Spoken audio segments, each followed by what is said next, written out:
By the way, God bless whoever edited this video. That was the perfect ending to it, I'll be honest with you.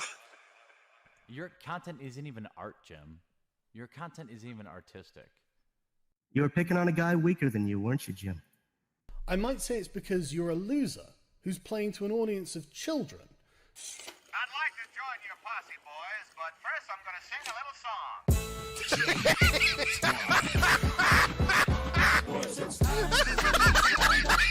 He's the very best. He's the roofiest cowboy in the Okay.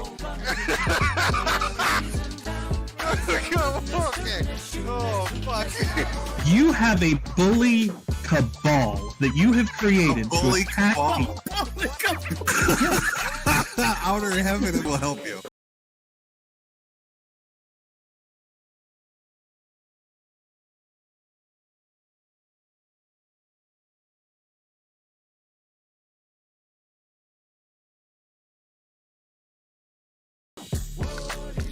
You don't want to build a wall. Instead, you want to use a military approach and run sorties over drug cartels. Sure, and work with Mexico to rebuild its country. Yeah, sure. If we're going to invest money into something, why not in making Mexico better so that a bunch of fucking people don't run away from that country into ours?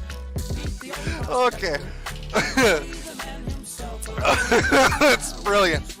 This is like the ultimate condescending argument from somebody that's never ever been in a shitty position in their entire life. Like, I can't even believe don't that know somebody. what the fuck you're talking I don't. You can't either that or you lack zero empathy or have zero intelligence.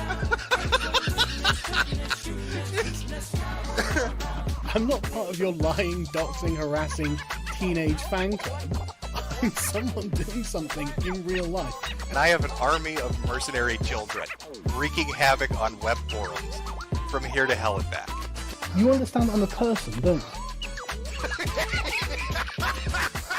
Do you think white people act like this? White people are meant to be polite and respectful to one another, and you guys can't even act like white people. It's really, like, amazing to me. Jim, it's people like you that need to get a bullet to the head. Because you're promoting hatred, bigotry. Is it bigotry against pedophiles? Pedophobia. It's pedophobia. You're low rent, low IQ trash. I was 100% right to call you a religious bigot. It's what you and your fans are. But as a white person who is male, you're never told that there's anything you can do. You have no idea what it's like to be told you're not supposed to do that. That's not the kind of job for you, because the sky is the fucking limit.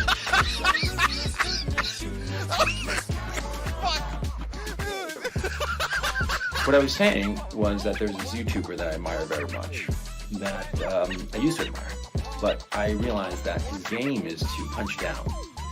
But he always mocks people who are weak, who are small. I can't stand the big guy who bullies me, or tries to bully me. There is a toxicity that has developed among gamers. Okay. All right? It feels somewhat fascist in the way it's working. That's amazing. Oh my god, chat. Oh, I'm alive. Holy shit, it's been like 4 months. Now, before we get too into this, let me just say a few things. First off, try using Cash App and Ko-Fi. I know you motherfuckers are comfortable using YouTube, but I don't want those Somalis getting another, bright idea. They're light bulb heads and all. They're coming for that YouTube money. Speaking of those big buku dollary dues, somebody's spamming $100 out here. So let's all kiss his ass so he keeps doing it, because he's got mom's credit card. And I need that money. Let me go right over here like a little simp bitch and read these off for you verbatim. I don't know what they say, but they're $100 worth. So they're getting ready, and you're listening to it at the top of the hour. I'm so sorry, Chad. I'm so sorry. You're going to listen. I don't care.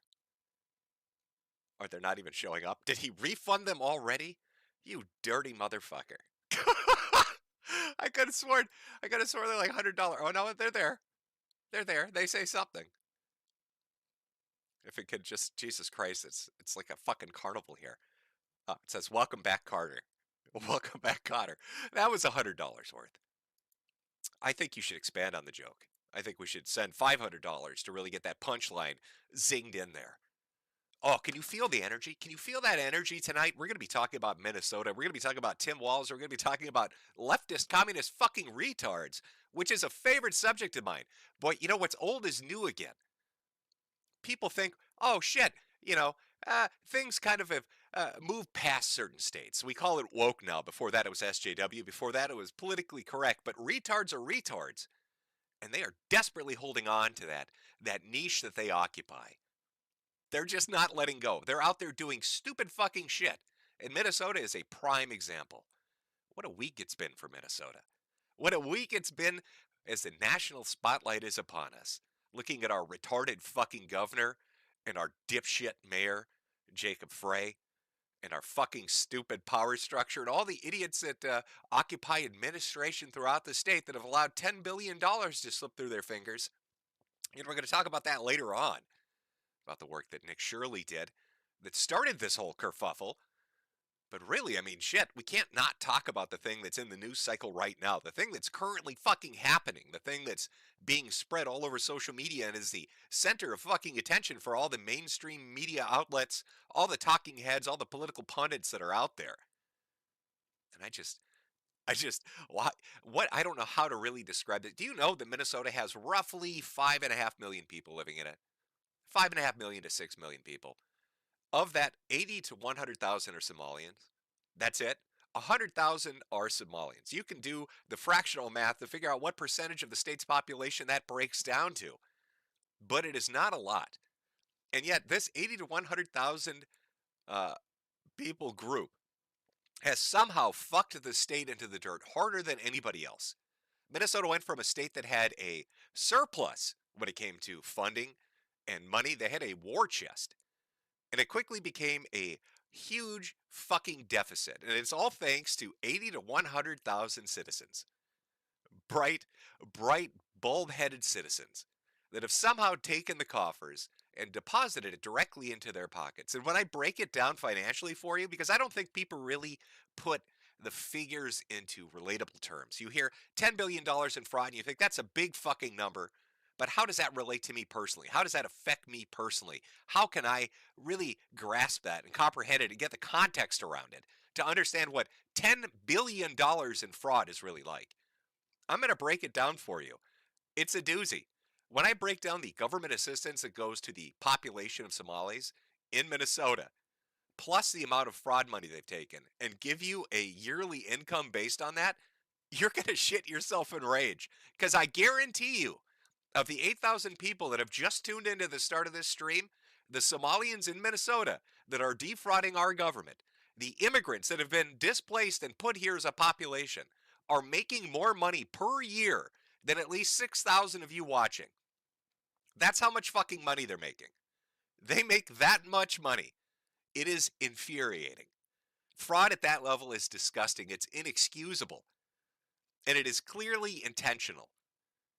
This is really a great focal point for everybody to kind of pay attention to, because this is the Democratic playbook nationally. What you're seeing in Minnesota, when they talk about this amount of fraud, this amount of money, and this amount of waste, when they're talking about a displaced population of immigrants and illegal immigrants that are abusing the system and fucking things up for everybody, this is not just a Minnesota thing. This is a national thing. And Minnesota pales in comparison, population-wise and financially, to much bigger states with many, many times the amount of immigrants. If you think $10 billion in Minnesota is a bitch to deal with, imagine the amount that's taking place in New York. Imagine the amount that's taking place in California, where the immigrant populations are explosively more. This has been something that has been taking place probably for the last 50 or 60 years. You could probably, what is it, the Hart-Celler Act of the, 1965, which reads, by the way, like it was written by a modern-day HR department. It reads like a diversity, equity, and inclusion memorandum. We have to have caps on what countries can send people in, equal outcome, equal opportunity for immigrants from all over. Bad decision.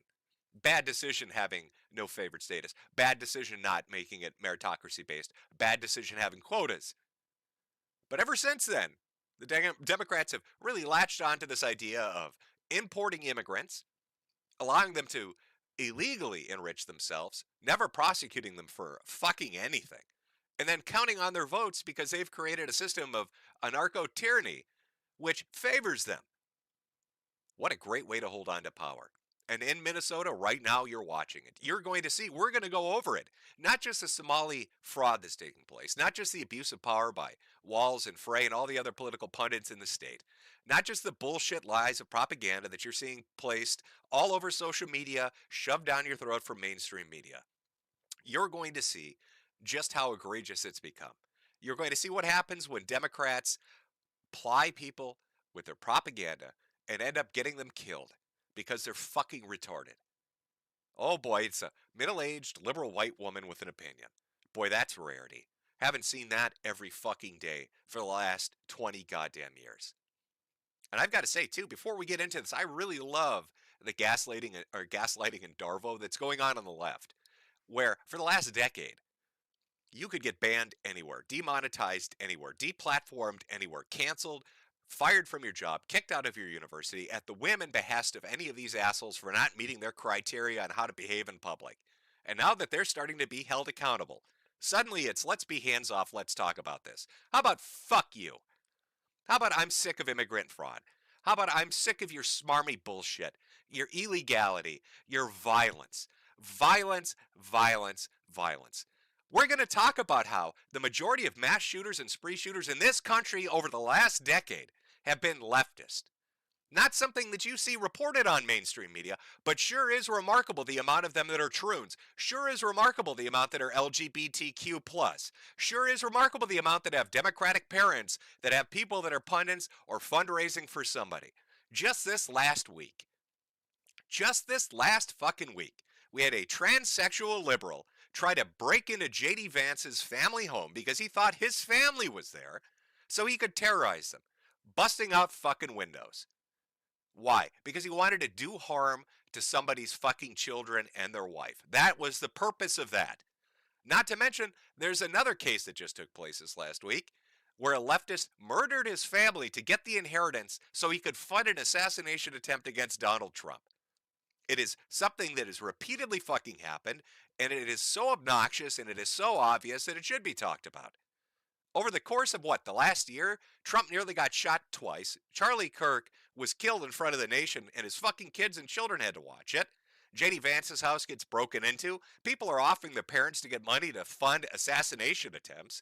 ICE agents are getting ambushed all over the country. And now we have what happened in Minnesota. Renee Good, a performative activist, a leftist, a communist, a brainwashed liberal who joined an anti-ICE organization through the charter school her children went to, which, by the way, should be something that's followed up on. I don't know if anybody's really taken a moment to think about this, but why are anti-government activities being organized through leftist school programs? When did Antifa take over the PTA? Maybe something to fucking look into.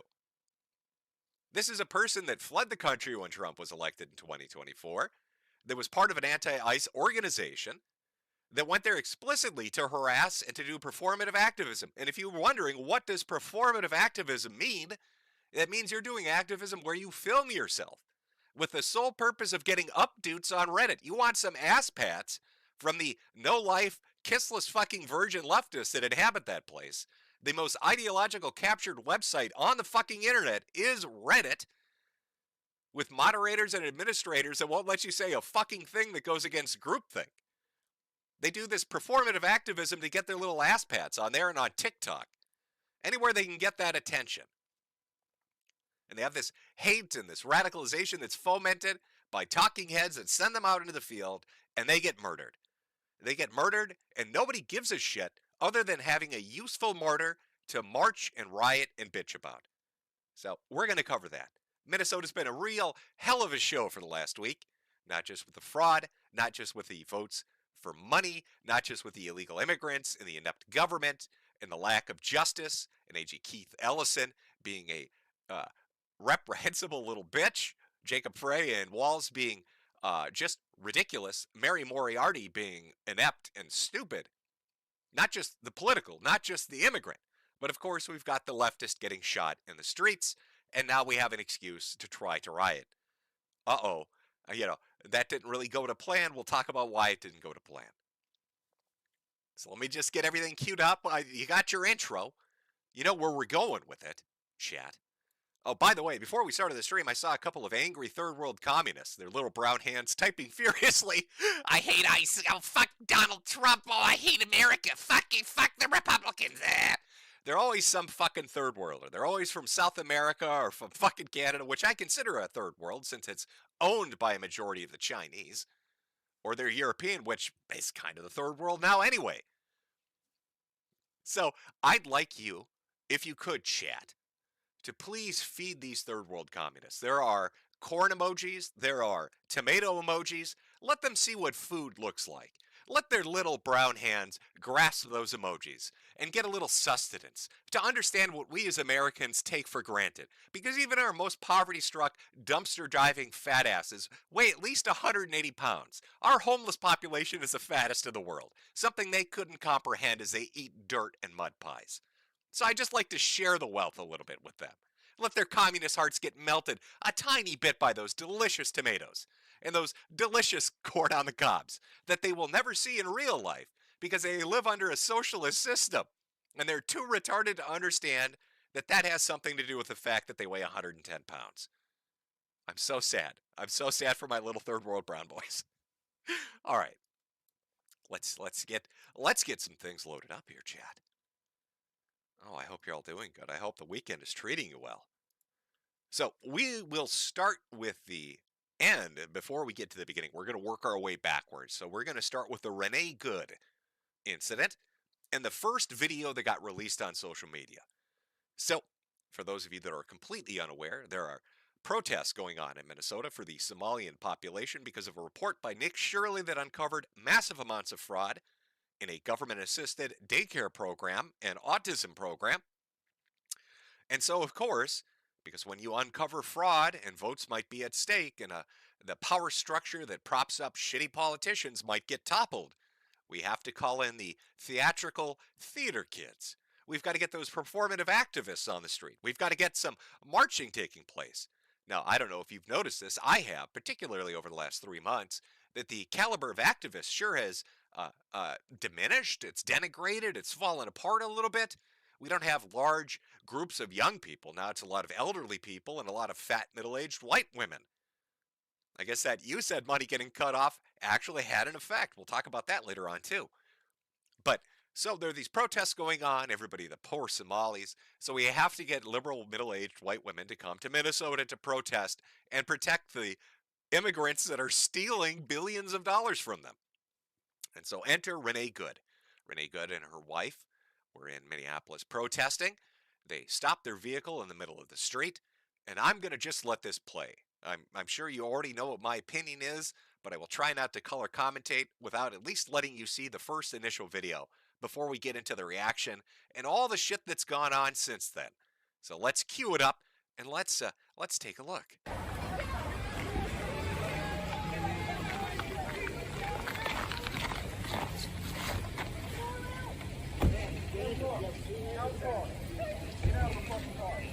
No! No! Shame! Shame! Oh my fucking god!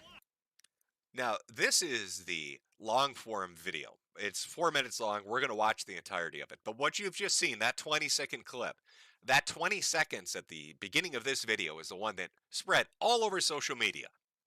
And so as you can imagine, immediately this video is posted and everybody is saying, ICE executed a woman in the streets. The federal government is out there killing activists. She didn't do nothing. She's innocent. She's an angel baby. She needs money for them programs. We need to gives her some stuff, which is happening right now because her family has a GoFundMe set up for them for $1 million. It'll be interesting to find out, is that $1 million raised in her GoFundMe going to her children, of which she only had the custody of one, or is it going to her lesbian wife who's accused of putting cigarettes out on the children?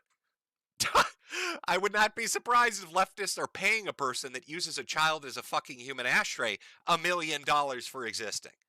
That would not surprise me. These are the same people that paid a black high school student $500,000 for stabbing a white kid at a track meet. Remember that? Oh boy, that slipped out of the fucking news cycle pretty quick after he got his money and they paid off their mortgage and bought a Bentley. So anyway, this video gets released. That's what happens. So we're going to watch this. Of course, you're going to have to put up with the shrieking cackles and clucking of fat fucking leftist white women. I know it is grating. And I know a lot of you in chat right now, if you're in your 20s, 30s, or 40s, are probably experiencing a form of PTSD, having flashbacks of those good old college days where you had to, keep your head down because the liberal professor would screech at you like that if you didn't repeat their talking points. God, I'm having heart palpitations. I don't think it's related to the heart attacks or the stents.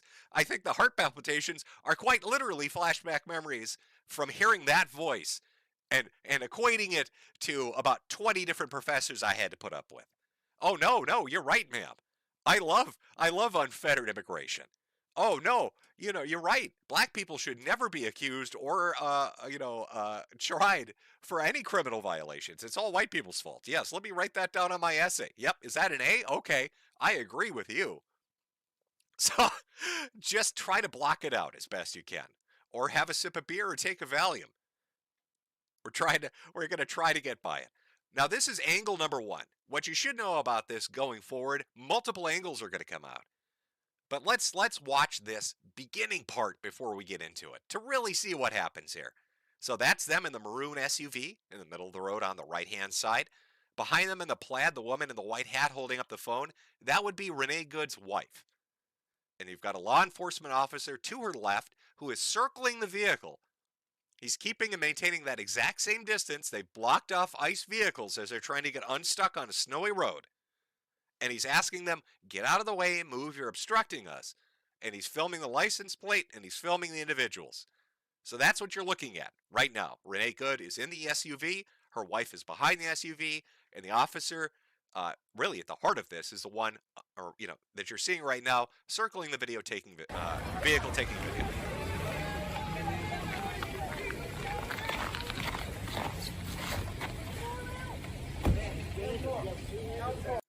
Now you got two ICE agents that pull up and say, all right, enough of this bullshit. Get out of the car. They've already given her a lawful command. Get the fuck out of the vehicle. You've blocked us off long enough. No! Now you see the vehicle back up. I want you to look at the front left tire. All right, this is important because that cop that was walking around and filming this vehicle is now in front of the vehicle. They're told, get out of the vehicle. They've already reversed it. They're going to move their wheels and align it right at that fucking cop. No! Shame! Shame! 3 shots. And if you look at photos of the vehicle, I don't have them for this stream, but you can find them on social media. You'll find that those shots went right through the front windshield. No bullshit. Straight dead on because she was coming right at that fucking cop. Now get ready to hear. God, you can hear it. This video has everything. We've got middle-aged, 30-year-old white leftist women. The performatively angry gay liberal man will show up.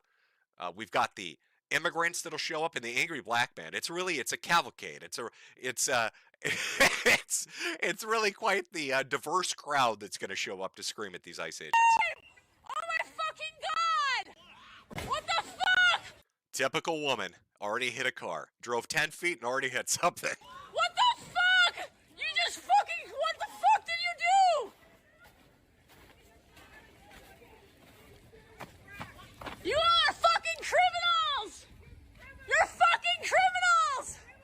What the fuck? What the fuck? What? Now, do you notice how they've already... This is one thing you'll notice about leftist protesters. The liberals and commies really do this quite a bit. They do call and answer form of protest. Somebody will say something and they'll repeat it back. Mainly because they're mindless drones. And it puts them into this weird kind of majority think opinion position where they don't have to worry about being wrong. They're just repeating back what the group is saying. But they naturally do this call and repeat shit, even amongst themselves. The actual fuck! You are fucking insane!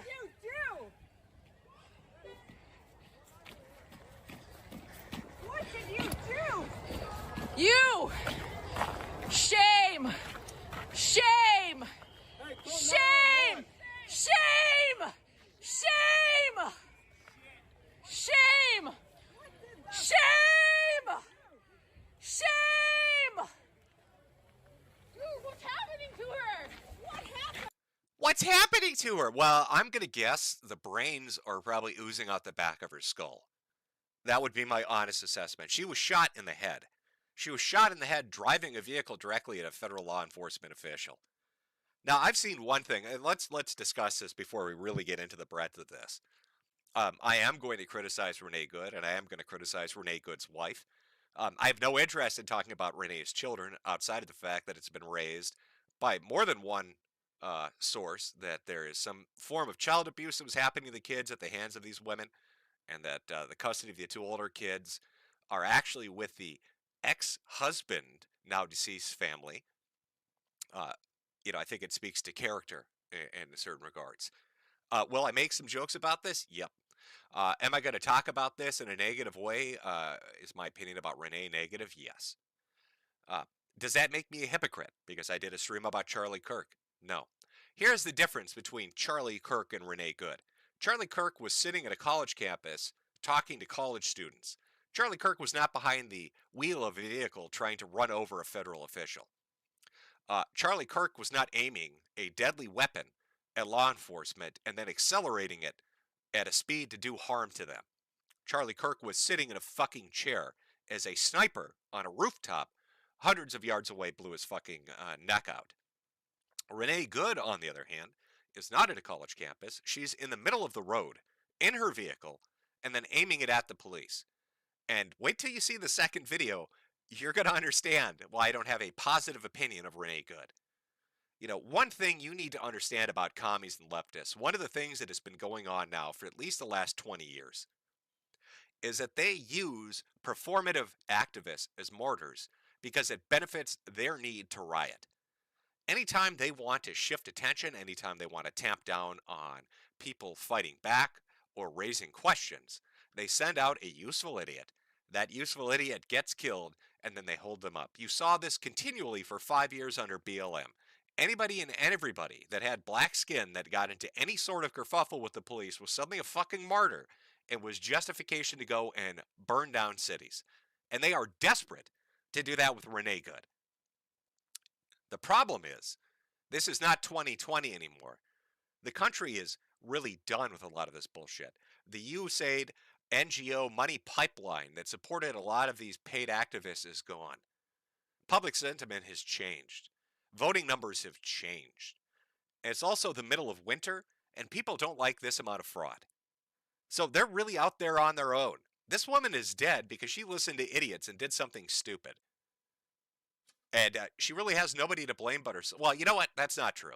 She does have one other person to blame, and you're going to see who that is once we get to the second video. But we're going to continue on with this. As these idiots ask, what happened? What do you think happened?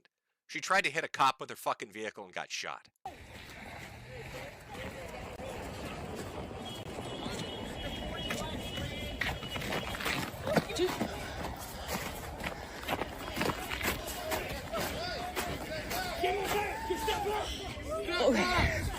Dude, you shot her! I'm trying to help! No! I'm trying to help. See, I don't know if I can blame this on her being a leftist idiot who's a performative activist, or if this is like a millennial Gen Z brain rot TikTok phenomena. You there filming for updates with your fucking cell phone is not helping anybody. You are not an Antifa medic. There's no such thing as an Antifa medic. All right, because you took a CPR class does not make you an EMT. What are you going to do? What is this fat, middle-aged white girl going to do?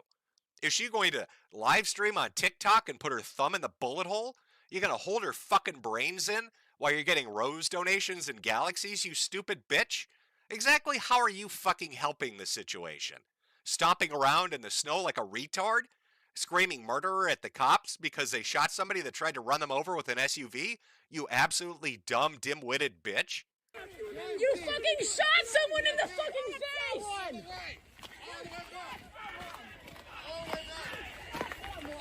You shot someone in the fucking face! Do you have a conscience? Do you have a conscience?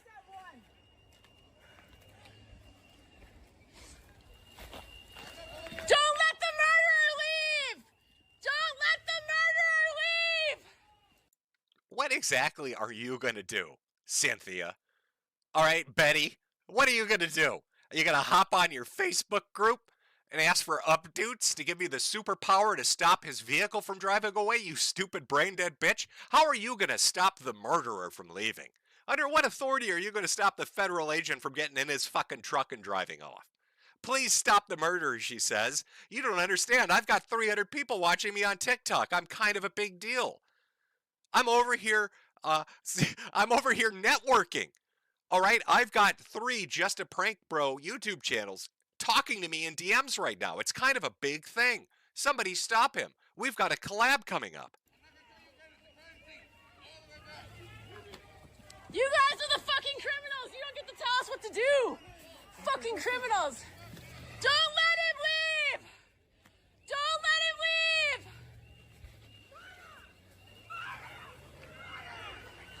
leave! Pussy motherfuckers, man.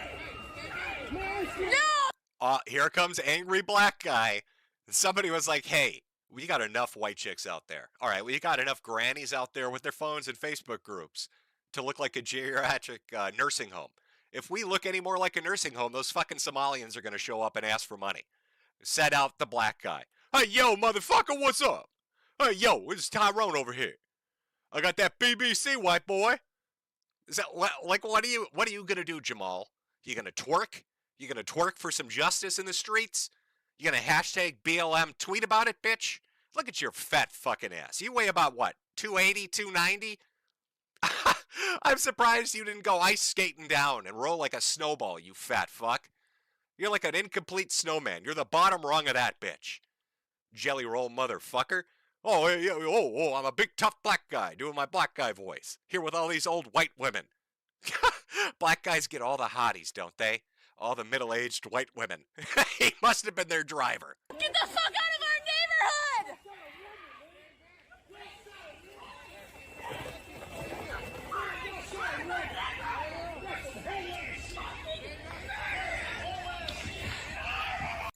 Now, no, spoiler alert. My favorite part is coming up. We've got angry black guy and obnoxious screeching white woman. But my favorite, my absolute, hands down favorite, chat, is coming up. It's lispy, angry, performative gay man. In lispy, angry, performative gay man, he's going to sass the shit out of them. Oh, he's going to sashay over that ice, and he's going to twerk and twirl. He's going to vogue, bitch. He's going to vogue so hard, they're going to become liberals. Yeah, it's a fucking crime! We fucking know it! We're here!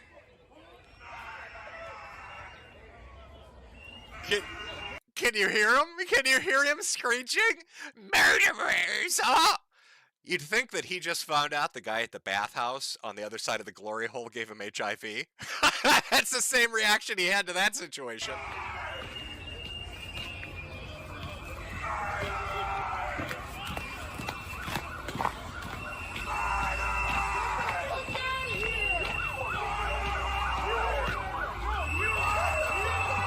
Yeah, like what the absolute fuck, man?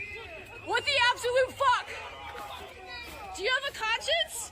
Do you have a conscience? Do you have a conscience? This is the time, man. Murderers! He sounds like Harvey Milk. Harvey Milk trying to clear a room full of little preteen boys. Let me get all these adults out of here so the children can't run. My name's Harvey Milk. I'm a gay icon and I molest the children. My name's Harvey Milk. Oh, murderers! Oh, murderers! This is a time to have a conscience. This is not okay. This is not okay.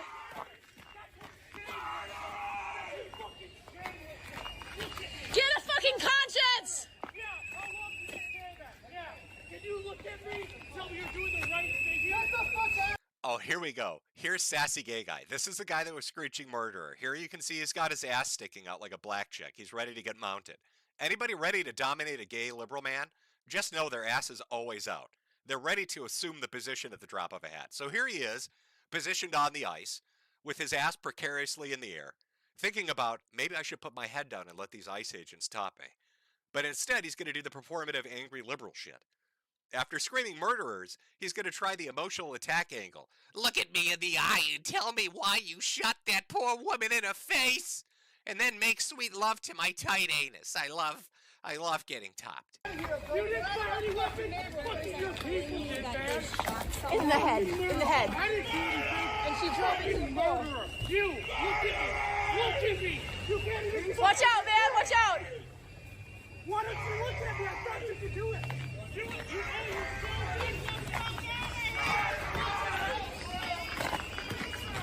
Hey, fun fact. After this, the ICE agents went to McDonald's and got a Happy Meal.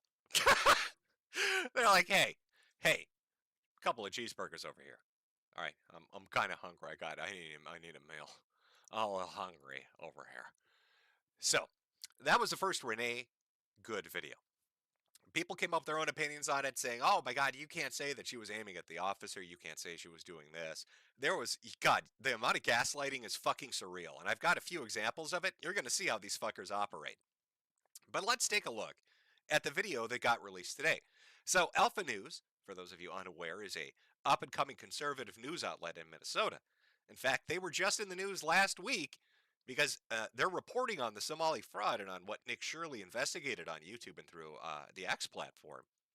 They ended up getting a cease and desist letter from a group of concerned Somalis. They were using lawfare like Scientology used to. You know, here's a fun fact. I don't think a lot of people actually understand. You know, when you say lawfare, Scientology-wise, people think, oh, yeah, I saw a documentary once. I get what you mean. No. You don't get what I mean. Do you know how Scientology became a religion? As in how they became tax exempt? You see, Scientology raided and robbed an FBI location. Like they did shit to the government, right? And so the IRS said, fuck you, we're never going to make you a religion. You're never going to get tax exempt status. So Scientology actually came up with an ingenious fucking solution. They figured out, instead of suing the IRS as an organization, we're going to find every single agent that ever worked on any case related to our tax exempt status, and we're going to sue them as individuals. Scientology filed upwards of 500 personal lawsuits. The IRS was so overwhelmed by it that they made an agreement with Scientology that if they dropped all the goddamn lawsuits, they would let them get their tax exempt religious status. That's how David Miscavige pulled that off. So when I say Somalians are acting like Scientologists with lawfare, I mean they're doing some underhanded, nasty shit. They're threatening Alpha News as an organization, but also individuals. So Alpha, you know, they're in the news because of that, but then they get a second video. They get another video of the Renee Good incident. And that incident, that video, that cell phone video they have, well, I'll let it speak for itself. Let's take a look.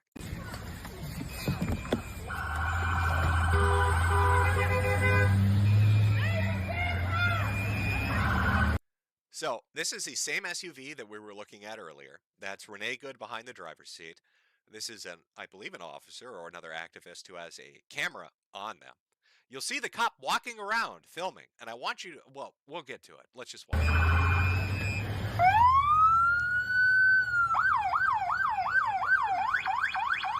That's fine, dude. I'm not mad at you. Show your face. I'm not mad at you. It's okay. We don't change our plates every morning, just so you know. It'll be the same plate when you come talk to us later. That's fine. U.S. citizen, former fucking president. You want to come at us? You want to come at us? I say go get yourself some lunch, big boy. So this is what I meant by performative activism. Why do you think that Renee Good and her wife drove down here? Renee has parked her car to block off ICE agents, And her wife then exited the vehicle and starts streaming on TikTok, starts recording to get video footage. That's entirely the point of performative activism. They are causing an incident. They're doing something to obstruct law enforcement, hoping to encourage a response so they can get pity, so they can get attention. It is attention whoring 101. And this is Renee's wife doing just that, big boy, talking shit to this officer. Now, what you're going to see, this last part is the most important part, and we're going to replay it a couple of times. As the cop transitions to in front of the vehicle, right, as Renee is about to drive him over, I want you to listen very fucking carefully. Listen very carefully to what her wife says. Go ahead. Out of the car. Get out of the fucking car. Get out of the car. Okay, first off, you can hear the impact of the vehicle. But if you listen to what she says, she has now heard the other ICE officers outside the vehicle say, stop and get out. So what does her wife do? She moves to get into the vehicle and then tells her, drive, baby, drive. Get out of the fucking car. Get out of the car. Right there. Listen to that. He's told her, get out of the vehicle. I'm placing you in detention. Listen to what her wife says. Get out of the car. So right as Renee turns the wheel towards the officer in front filming her, her wife says, hit the gas. There's no reason Renee Good's wife should not be in handcuffs right now. As far as I'm concerned, that's an accessory to attempted murder. That's an accessory to assault with a deadly weapon at the very least. Her wife was aware that law enforcement had directed her to get out of the vehicle. She was aware that she was in the vehicle and about to drive it.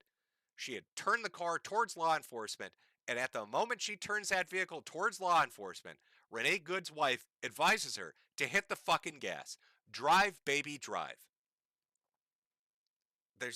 You can't get more clear. You can hear the fucking impact. Out of the car. Right there.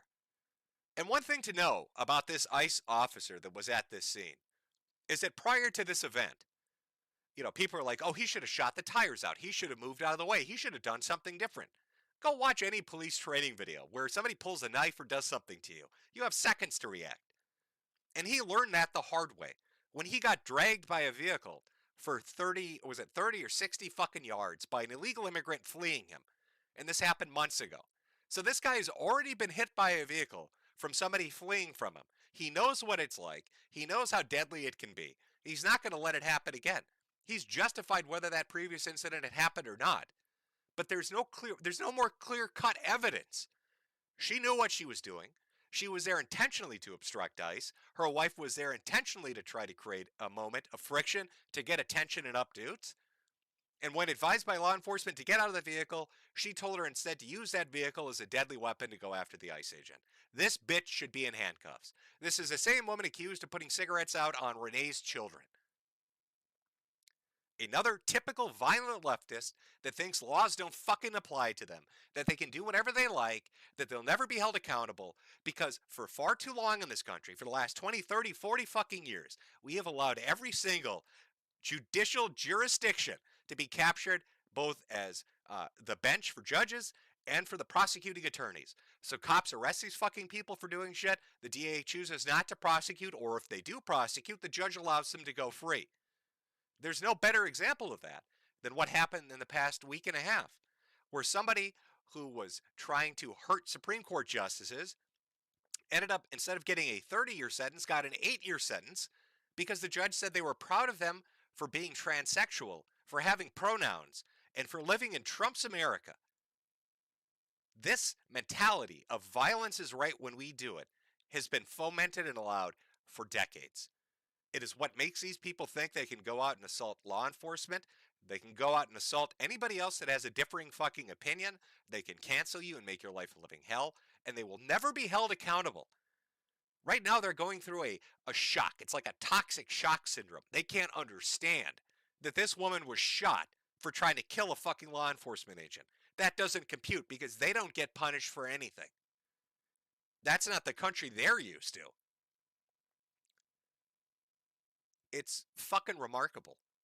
And yet you will see people on social media, political pundits, talking heads, people on the mainstream media, on your televisions, tell you that Renee Good was an innocent girl that didn't do nothing, that her and her wife were these lovely people. And here you can see it. They were absolutely agitating. They were absolutely hoping for an encounter.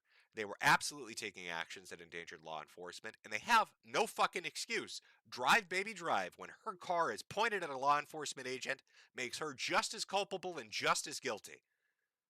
Her ass should be charged federally for what she did. And as always, once something like this happens, once the left has a performative activist get hurt or killed, they will use it then as justification to repeat those acts, hoping to daisy chain them for attention. And what happens directly after this, what happened over the last 3 days, let's take a look at a compilation of leftists doing this repeatedly, using their vehicles to try to fuck with law enforcement or even attack them. If I continually see you following us, interfering with us, honking your horn, blocking our cars, you have a very high probability of making a really bad decision and being arrested today, okay? I think I'm making exactly I'm not. the right decision. Oh, then why are you giving her a warning? I'm giving her a warning to not interfere with what we're doing, to not make a bad decision today. So here we go. Directly after what happened to Renee Good, here is another middle-aged, overweight, liberal white woman in her car, fucking with ICE, fucking with federal law enforcement, blocking off traffic, with this smarmy. Look at the start of this clip. Look at you can see the look on her. Look at that smile. Anybody that's ever dealt with a leftist or a communist or a shitlib, anybody that's dealt with that mentality, whether it's online or in person, because maybe you were at an event where they were, you know this look. You know that condescending, smarmy, bitchy little look. Now, I don't mean to sound like a horribly sexist misogynist. Please don't take offense to this if you're a female in the audience. Obviously, I'm not speaking about you. You're the smart ones. You're the good ones. But you, even the women watching this stream right now, you know this look. We all know this look. When I talked about PTSD with college professors, that's the fucking look. When you wrote something a little too conservative. Let me tell you why you're wrong. I need you to come into an HR meeting with me and Tim because we want to know if we want to discuss if you're a cultural fit for the company. That's that bitch. That's that look. And they live for it. They live to unleash that on anybody they can. I'm not. The right decision. Oh, then why are you giving her a warning? I'm giving her a warning to not interfere with what we're doing, to not make a bad decision today and ruin your life. Whoa, bad Okay, decisions. thank you. That's funny coming from you. Okay, alrighty. Thank you. Have a good day. I hope you have a terrible day. Okay, thank you. Hold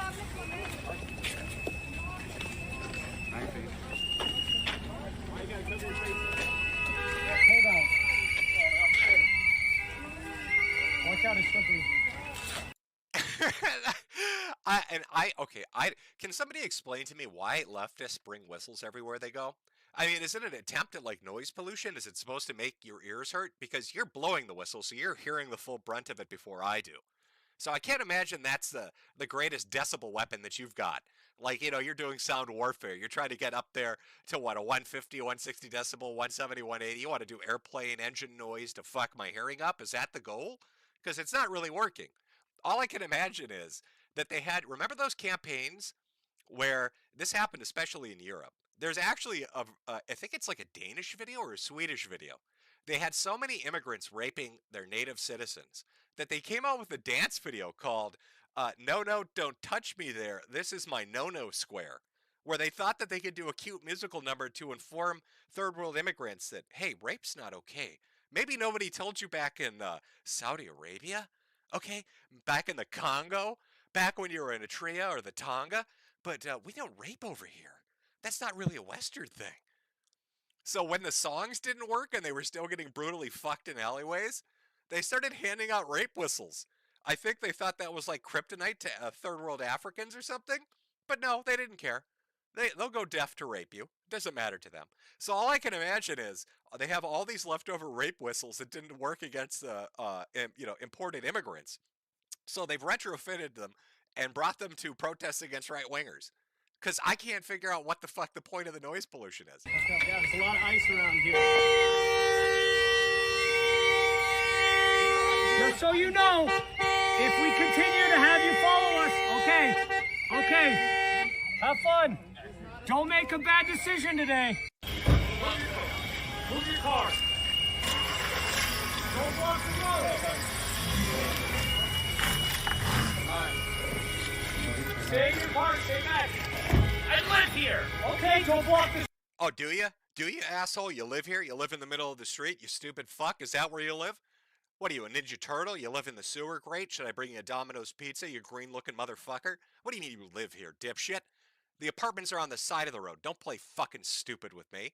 Move your goddamn car out of the way. But it's become a game for them. This is what they're all doing.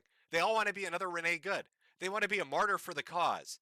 They have this suicidal empathy that really becomes suicidal ideation and behavior when they get out there. These people want to die. Just like, you remember there's a retard that immolated himself for Palestine? Do you know what his name is? I don't. Do you remember what he looks like? I don't. Have you heard any leftists talk about him in the last 3 months? I haven't. But they all have this idea that if they die for the cause, people will remember them. Nobody does. Not a single fucking person does. Here when they hear the mayor of their city saying ICE should get out, and they don't hear much from the governor except please behave. We saw what happened in 2020. The question is it going to happen again? I'm just about a block westbound of where Jen is that you just heard from. I did talk to a neighbor. Now, you might be reading that headline and be a bit confused. Wait a minute, Jim. I thought there was a single person that got shot in Minneapolis. Oh, no. Immediately after Renee Good got shot, 2 federal agents, ICE agents, got attacked by Tren de Agua, whatever the fuck their name is, that little South American gangbangers, up in Portland. Guess what they tried to do? Run them over with their fucking vehicle. One woman was involved in prostitution, the other was involved in drug running, allowed to stay in the country, released without detainer by the Biden administration, and tried to hit 2 ICE agents directly after Renee Good. Just like those people you saw in Minneapolis, just like those people you just saw. More idiots out there trying to take out ICE in their vehicles, more idiots out there getting shot like dipshits. Because at the end of the day, when it comes to ICE, I am the law. Judge, jury, and fucking executioner. But they're going to go out there. They're going to, try as bad as they can. I mean, here it is. This is from Homeland Security. Yesterday, 2 suspected Tren de Aragua gang members let loose on American streets by Joe Biden weaponized their vehicles against Border Patrol in Portland. The agent took immediate action to defend himself and others, shooting them. The driver of the vehicle, Luis David Nico Moncado, is a criminal illegal alien from Venezuela, inspected gang member. He illegally entered the U.S. in 2022 and was released by the county, by the Biden administration. The passenger, Yorlena Betezabeth Zambrano Conteresa. I feel like they just randomly put fucking... I don't think these are real names. I think immigrants half the time just like fucking with English speakers. Anyway, Yorlena is a criminal illegal from Venezuela and is associated with the Tren gang as well. Illegally entered the country in 2023. An active role in their prostitution ring. It was involved with a prior shooting in Portland. So, drug dealers, prostitution, previous shooting out there because nobody in the liberal power structure will do anything, and released onto the streets. Somebody in chat said, imagine supporting these people. Oh my God. I don't think you've seen, we're going to get to that. You want to see support for these fucking retards, you're going to see support for these fucking retards. Holy shit. But we are an hour in. Oh, we're just getting started. Hour in, folks. Jimmy's running on goof juice. He's doing a little bit better. I don't know what's going on. For those out of the loop, for the last 4 or 5 years, really, dealing with cancer, heart disease, and a whole host of things in palliative care, essentially waiting to die. Recently got diagnosed through rheumatology with something they think is an atypical presentation of something called relapsing polychondritis. So working with oncology to perhaps do chemo to kill it. But the other treatments, the other drugs, and the regimens that I'm on seem to be having an effect. I feel stronger, which is crazy. I feel more alert. I don't know. I don't know if 2026 is the year of the return of the chud or not. Or if it's just watching liberals get their shit pushed in. I don't know. These could be my last days. They might not be. I don't know. But I'm goddamn glad I lived to see them. I'm glad I've lived long enough to see the country turn the corner. Because it's just getting started. All those captured institutions, all the different forms of entertainment that have capitulated and been subverted, all that shit's getting flipped, baby. It's all coming back. It's all going to be good once again. May take a while, may take a few years, but you're starting to see the beginning of it. And the impotence of the attempted protests that you're watching right now in Minnesota is a good example of the loss of power on the left. If this had been 3 or 4 years ago, Nick Shirley would have been deplatformed for even attempting to do the video he did. He would have been prosecuted by the state of Minnesota and given some hate crime bullshit justification to put him in prison. Anybody talking about it on YouTube would be deplatformed. Anybody expressing interest would be thrown out. And then if a protest like this happened in Minneapolis, ICE agents would probably be publicly shot, and then everybody would celebrate it. You know, these people that are saying Renee Good is this martyr and everybody should mourn for the fact that she was shot. You know, I understand you don't want to see people die, but you need to understand that the people on the left that are saying this don't mean it. And these are the same people that were basically masturbating to Charlie Kirk dying, you know, laughing about it, yucking it up, joking about how his kids and his wife should be next. And then they have the audacity to go on social media and try to moral high ground you like they have a purpose with their gaslighting faggotry. I'm thrilled this commie bullshit is coming to an end. Anyway, all that aside, we've got a good amount of stream to come. We've got quite a bit to cover, but we're going to take a small break. I'm going to grab a drink. Use the bathroom if you need to use the bathroom. Grab yourself a drink or a snack. We're going to do a 5-minute break. Put that up there. I'm going to put up a commercial. Remember, we live in a hat-funded... we're dealing with inflation here. All right? Jimmy doesn't have a lot of money because the government takes it all to pay those Somalians. All right? You know, those bulb heads took Jimmy's money. So in this hat-funded economy, if you want him to survive the Somalians, you know, taking all his gibs, you need to buy a hat. You need to buy a hat and a hat for your hat. And then a sweater to go along with it. You need to really accessorize. Think about the whole look, the ensemble, right? The ensemble that you're putting together of shitty Chinese merchandise that's YouTuber branded. We really want to get that voguish look going. We want to impress that gay guy out there with his ass up. Because after he's done screaming at ICE, he's going to need a date. You want to look pretty in your hat. By buying a goddamn American capitalist hat. Oh, got to use that USA dollars to do it. Where are you going to do that, you ask? Well, you don't really ask, but I'm going to show you anyway. Fuck you. I'm going to show you anyway. Oh, look at those hats. Quality fucking hats, ladies and gentlemen. Wear it around town. It looks fancy. Buy a hat for your hat. Buy a hat for your hat.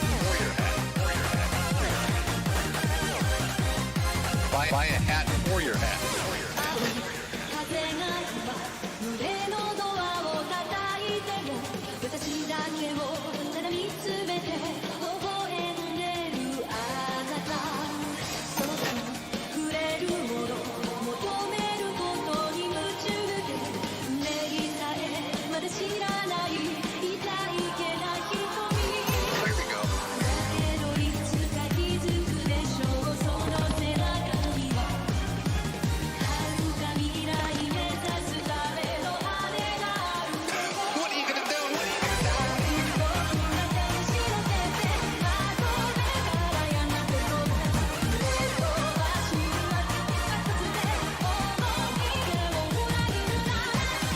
Look at those hats.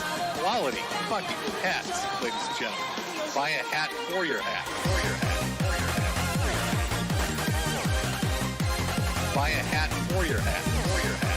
Wear it around town. It looks fancy. Buy a hat for your hat. When I'm sad, pay me. It's the only cure, really. When you're very sad, you need to pay me money. You gotta buy my fucking hats. All right, that's the only way you're gonna teach these communists their fucking place. These lemon-loving motherfuckers. It's by buying a goddamn American capitalist hat. Oh, gotta use that USA dollars to do it. Buy a hat for your hat. Quality fucking hats, ladies and gentlemen. Buy a hat for your hat. Wear it around town. It looks fancy. Buy a hat for your hat. For your hat. For your hat.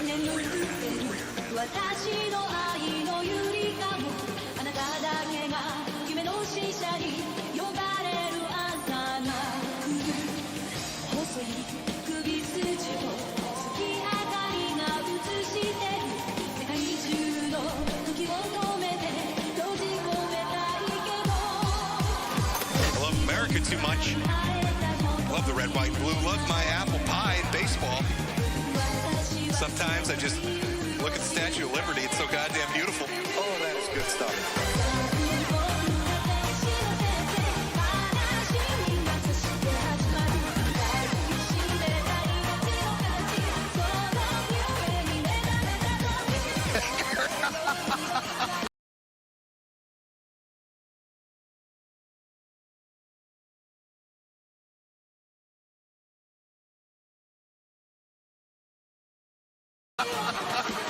You know what? Buy a hat for your hat. The finest hats available. You gotta do this. You're gonna do that over at my store. Buy my hats. Teach the communist a lesson. Fuck the lemons. Buy a hat. You gotta do this. Buy my hats. You gotta do this. Buy my hats. You know what? Buy a hat for your hat. For your hat. You gotta do this. Buy my hats. You gotta do this. Buy a hat for your hat. For your hat. Quality. Buy my hat. You gotta do this. Buy a hat for your hat. For your hat. You gotta do this. Buy my hat. You gotta do this. Buy a hat for your hat. Oh, holy shit. Oh, what a fucking beautiful ending to this.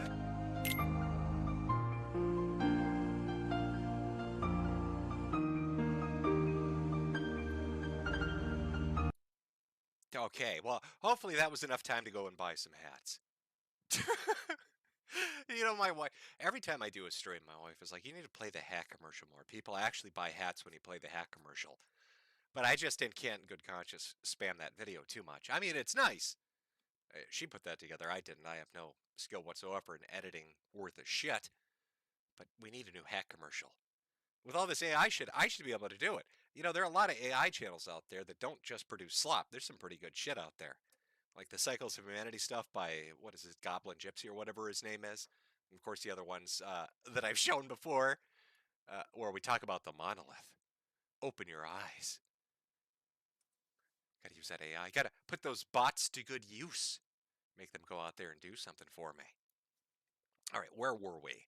We just talked about Renee. We talked about the car attacks. I am the law. We did Tren de Aragua.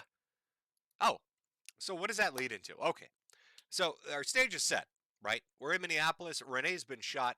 People are getting agitated, not just in Minneapolis, but in the typical places. Portland, Seattle, New York City, Chicago. You get the idea. Typical libshit hubs, right? And what does that lead up to? Well, that leads up to something pretty wonderful. We're going to have a little bit of flashback here. We're going to go over a little bit of history. See if you can guess where it's going to go before we get there. But first, let's talk about the paid agitators and the performative activists that are showing up. I love when they're dumb enough to basically, openly admit they've been paid to be there. A lot of people talk about George Soros. So they talk about how George Soros, he pays through all these organizations to foment dissent throughout the United States. There are other people that should really be talked about, such as, Neville Singh is another one. He's a CCP shill, a billionaire that he's knee-deep in this shit with a lot of the Antifa activity and leftist activity. A lot of groups out there still paying protesters to go out. But what's a good example of that? Well, let's take a look. Let's look at the escalation that's happened over the last 2 days, not just around the country, but specifically in Minneapolis. Shame! Shame! Do you have a job? Do you have a job? Shame! Shame! I'm getting paid right now! Shame! Shame! Just openly admit it. Out there in the street, face covered, screaming shame at people. Do you have a job? Oh, I'm getting paid to be here right now. Uh-oh. Somebody went off script. Didn't read that terms of service, did you dumb bitch? Uh-oh. Somebody violated their NDA. George Soros is shitting bricks right now. He is going to circumcise 48 babies in rage because of you right now, miss. Do you know what you've unleashed upon the world, my lady? Do you understand how angry George is right now? Oh, what are you doing? Miss, Miss, what are you doing? Oh. Negative 1,000 social credits. That is correct.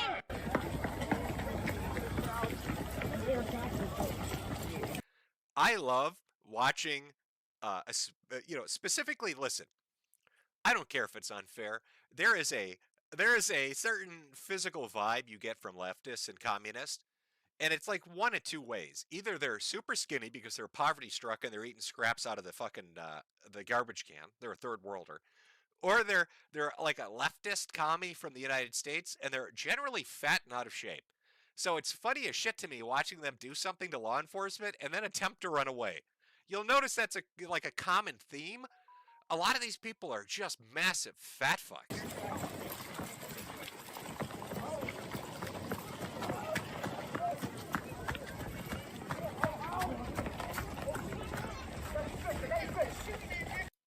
Now, if you pay close attention, let me try to get it on screen here. Come on, hold on, let's get it directly. 1 sec. There it is. That's beautiful. That's what we call a freedom crack. Hey, here's a pro tip. If you're a leftist and you're going to go out and dissent in the streets, wear a belt, fat ass. Okay, if you're 300 pounds and you got a pale white ass, everybody in the nation's going to see it. Look at this. Look at this dumpy fuck with his little baby dick hanging out in the cold. Getting tackled by fucking John T. Chad here. All right, you got the ICE officer who probably runs a mile in 3 minutes, chasing this fat fuck down the street, wearing neon orange. Wearing neon orange, 300 pounds neon orange against the background of white snow. Where were you going to hide, dipshit? What, are you going to pretend to be a road cone, the largest in the world? You going to sit in the middle of traffic and hope the trucks avoid you? Oh, ICE will never find me here. What kind of Scooby-Doo solution is that, you dumb fucking communist?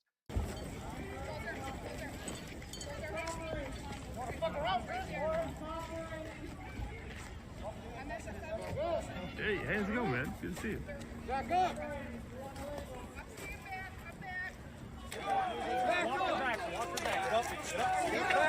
Step back! She hit a vehicle. Oh, shocking. Shocking, it's another fat ass and her fat ass boyfriend. It's two fat fucks for the price of one. Oh, it's like they went in and raided a Denny's or something. They swung by a Wendy's and just grabbed the general audience. Come on, Tubby. Okay, big boom boom bud. Let's get the fuck off the pavement. You cracked it enough. All right, the poor MnDOT workers don't want to have to patch this hole from where your two ass cheeks have cratered the road. It's time to get up.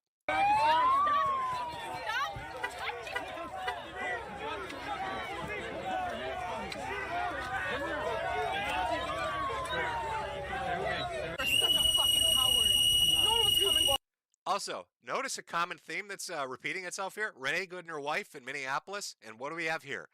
Two lesbians, again, seething, one big fat fuck, the other the skinny bull dyke, out there screaming with that liberal rage.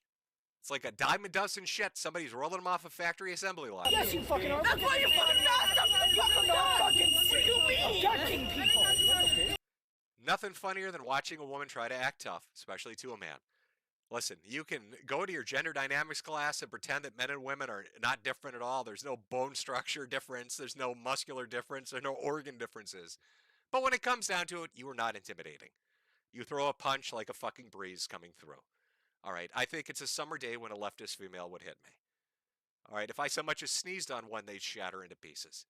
Me, with my disintegrating back that turns into dust at the slightest touch, am still stronger than you. And so watching you out there on the street trying to be tough and talk shit to these ICE agents is the goofiest shit imaginable. You're not intimidating anybody. This is a direct result of these people going to college, going through propagandized academia, and having this drilled into their head that women are equally as tough, and they're just super strong, badass bitch. Nobody can touch them. Slay queen slay. And then they go out in the real world and they find out that's not the case. Pull your mask down. Show us how to Can you get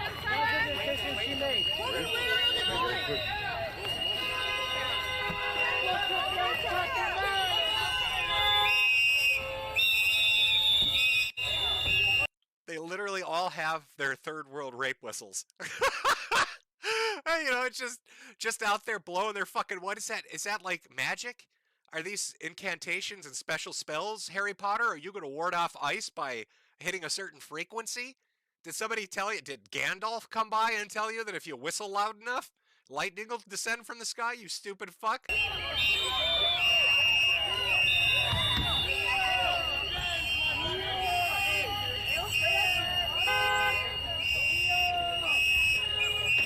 Watch out for that kid.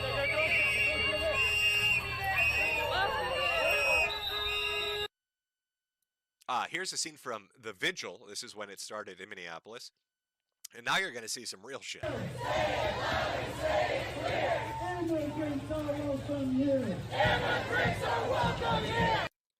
So this was the first evening after the shooting occurred. You'll notice they've got hundreds, thousands of people marching down the streets of Minneapolis. And where do you think they take this? What do you think they're going to do with this? What do you think their first inclination, when they have a grievance in a city, what do you think it is? If you've witnessed this before, you know what it's gonna turn into. I promise you. Think back. Think back to 2020, 2021. What do you think they're gonna do? Because you're gonna watch it and then you'll be like, holy shit, they did it again. Oh my god, they did it again. Just take a minute. Really take a guess. Think about it.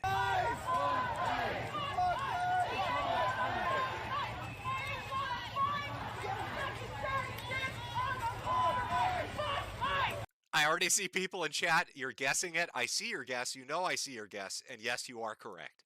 You already know where this is headed. And yep, that is exactly where they're going with it. That's exactly where they're going with it.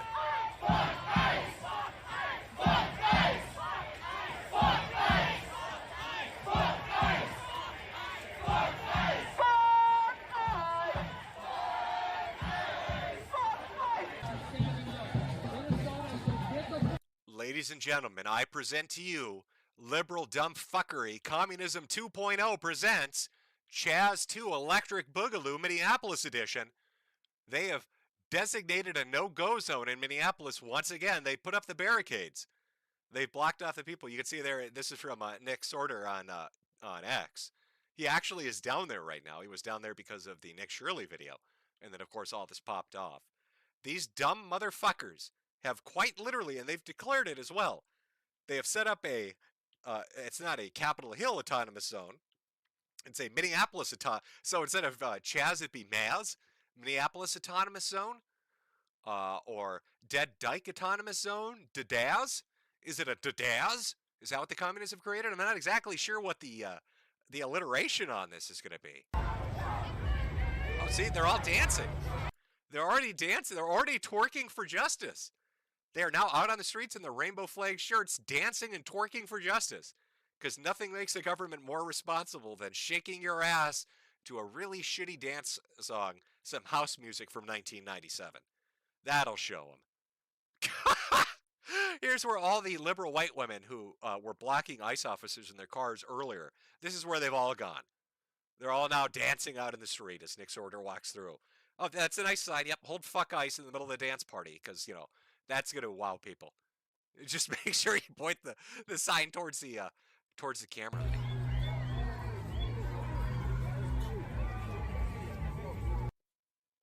Now, you might be wondering, Chaz, where have I heard that before?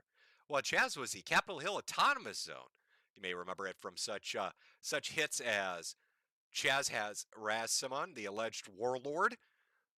They set up a Capitol Hill Autonomous Zone with no government interference or law enforcement, and within 2 days, African immigrants and Somalians and blacks started running guns into the Capitol Hill Autonomous Zone and set up a fucking fiefdom and declared themselves warlords over the white people with their own armed militia. And what do you think that armed militia did, by the way, in Chaz? Well, after about 4 days, started killing kids. 2 teenagers, one 14, the other 16, shot to death by Chaz security. The teenagers couldn't get medical help because Antifa medics wouldn't let the paramedics get to them. Now, here's what's really interesting. Even though this is 4 or 5 years old, as an aside to what we're talking about happening in Minneapolis, for those of you that remember Chaz fondly as watching it implode in real time as they tried to do their own gardening and security and ended up killing children. Right now, as in within the last 2 weeks, These idiots are suing the city, saying they're responsible for the teenagers being dead. They actually have a trial going on. And as Katie Davis Court reports, not going so well, because it turns out both the prosecutor and the defense attorney are both libshits to the highest order. And if you want to know what that looks like, well, you've seen performative activism. Let me show you performative judiciary. They argue, you have to see this. In an earlier ruling, this court sanctioned Mr. Ocean for gendered conduct and discrimination and harassment on the basis of gender. It is happening again. As soon as you leave the courtroom, Mr. Ocean refuses to speak or identify anything to do with me, will not express anything to me if I ask him questions. Yesterday, I asked him a question. He turned his chair around to not speak to me. Today, I asked him a question, and he directed me to direct that question to his associate. His associate is my Sonny Ocean, who is not an attorney, is his paralegal, who is behind him objecting and speaking on the record numerous times. At this juncture, this does not happen to my co-counsel who's male. This happens only to me. This man does not display appropriate decorum or discipline or adherence to this, Your Honor's rule. So, if you're curious, right now in front of the court, she is accusing him of being a evil, bigoted sexist. And wait till you hear his response. It's a fucking clown show. Remember, this is a court case about 2 dead children, by the way. Ruling from before. This is unbelievable. I would like to respond. You get to respond. I'm sorry. One more thing. When I left, I was described as having a tantrum over this and demanding that you come back.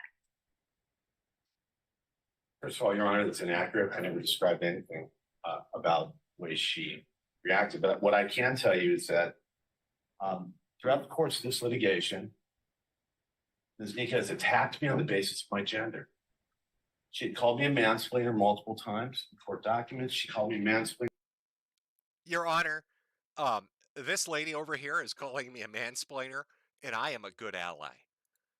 They've been doing this, by the way. If you go look up this fucking court case, it's every day. They try to outperform one another on who's the best ally. Calling each other sexist, accusing. She called me a man. I think she accused him of man-spreading because he sat weird once. First degree offense of mansplaining. It's a capital offense. Put him to death. So, okay, so Renee gets shot because she tries to run over an ICE agent.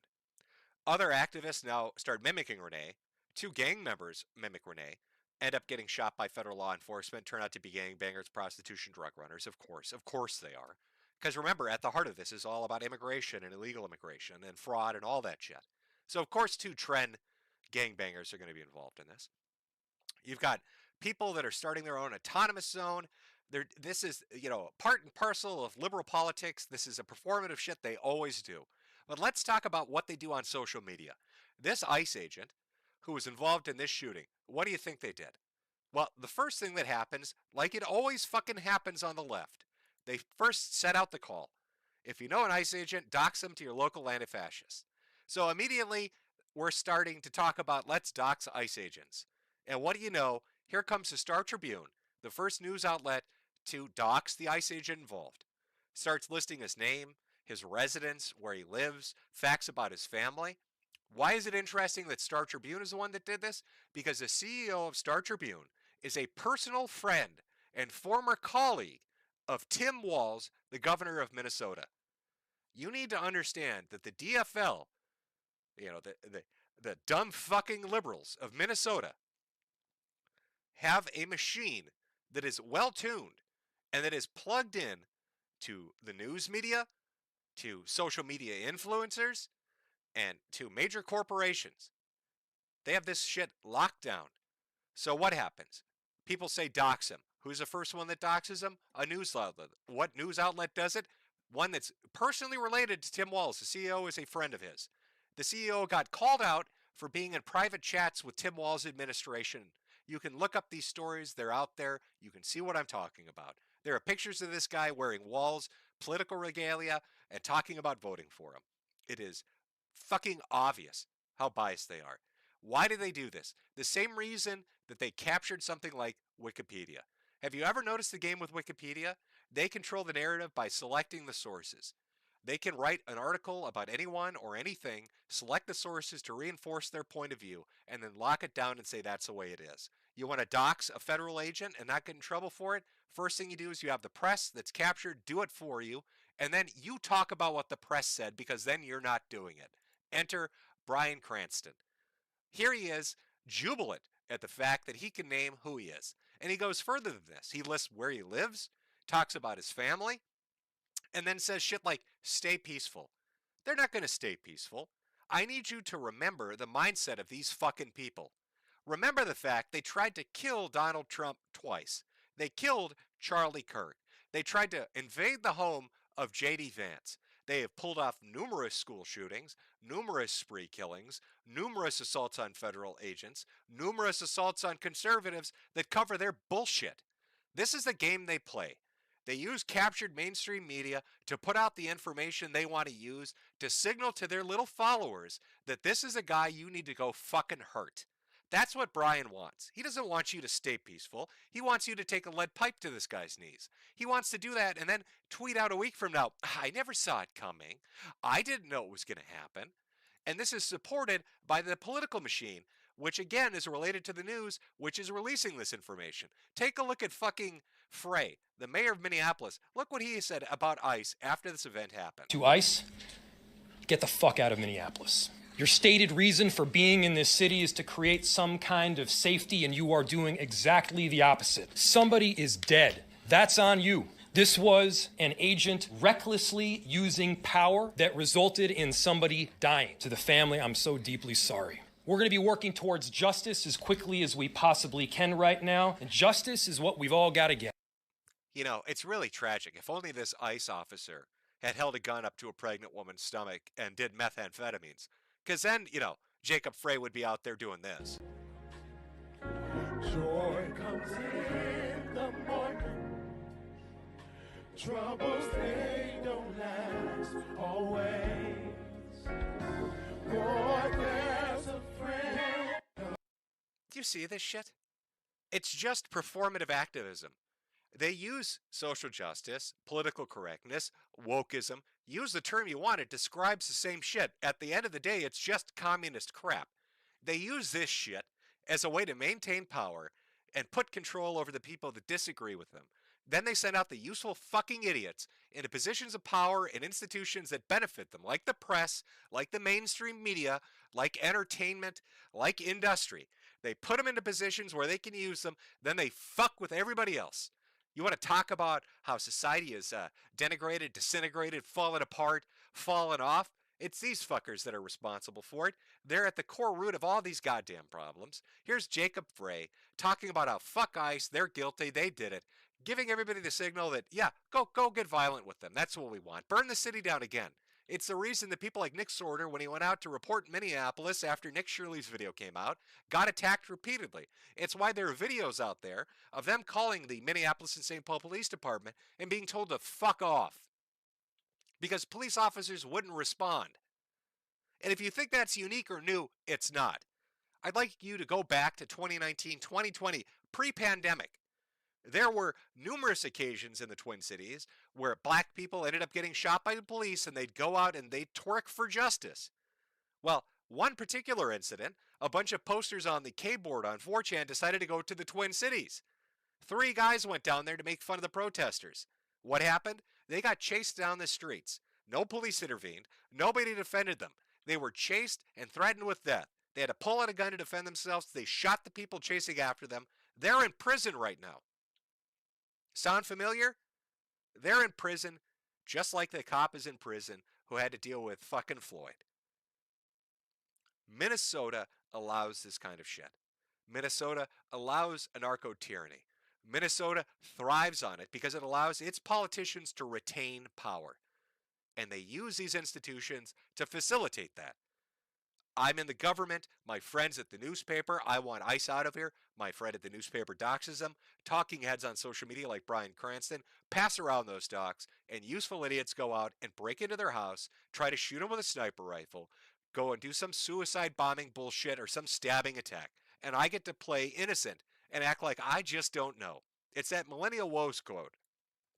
where the left is just pretending to be ignorant to make a conversation more difficult. You want a good example of what I'm talking about? Where there's this disconnect between reality and the shit they live in, this narrative they spin, anything for the lie, anything for the cause. Here's the best example I can give you from the last 3 days. Here's a tweet. Another horrifying image out of Minneapolis. Look at the terror on this man's face as a federal agent points a gun at his face and threatens his life. Enough is enough. Our government is committing war crimes abroad and murdering and terrorizing citizens at home. We need a revolution. You see that tweet and what do you think? Oh my God, this poor innocent black man. Look at that Nazi, that white supremacist putting his fucking grenade launcher right at his face. Look at him, he's terrified, he's backing off. Oh my God, these poor protesters, they're being bullied on the streets by these Nazis. This must be Donald Trump. He must have said kill all black people. He said TND. He wants them out there stomping them with their little Nazi boots. Just one problem. Here's the video. Oh,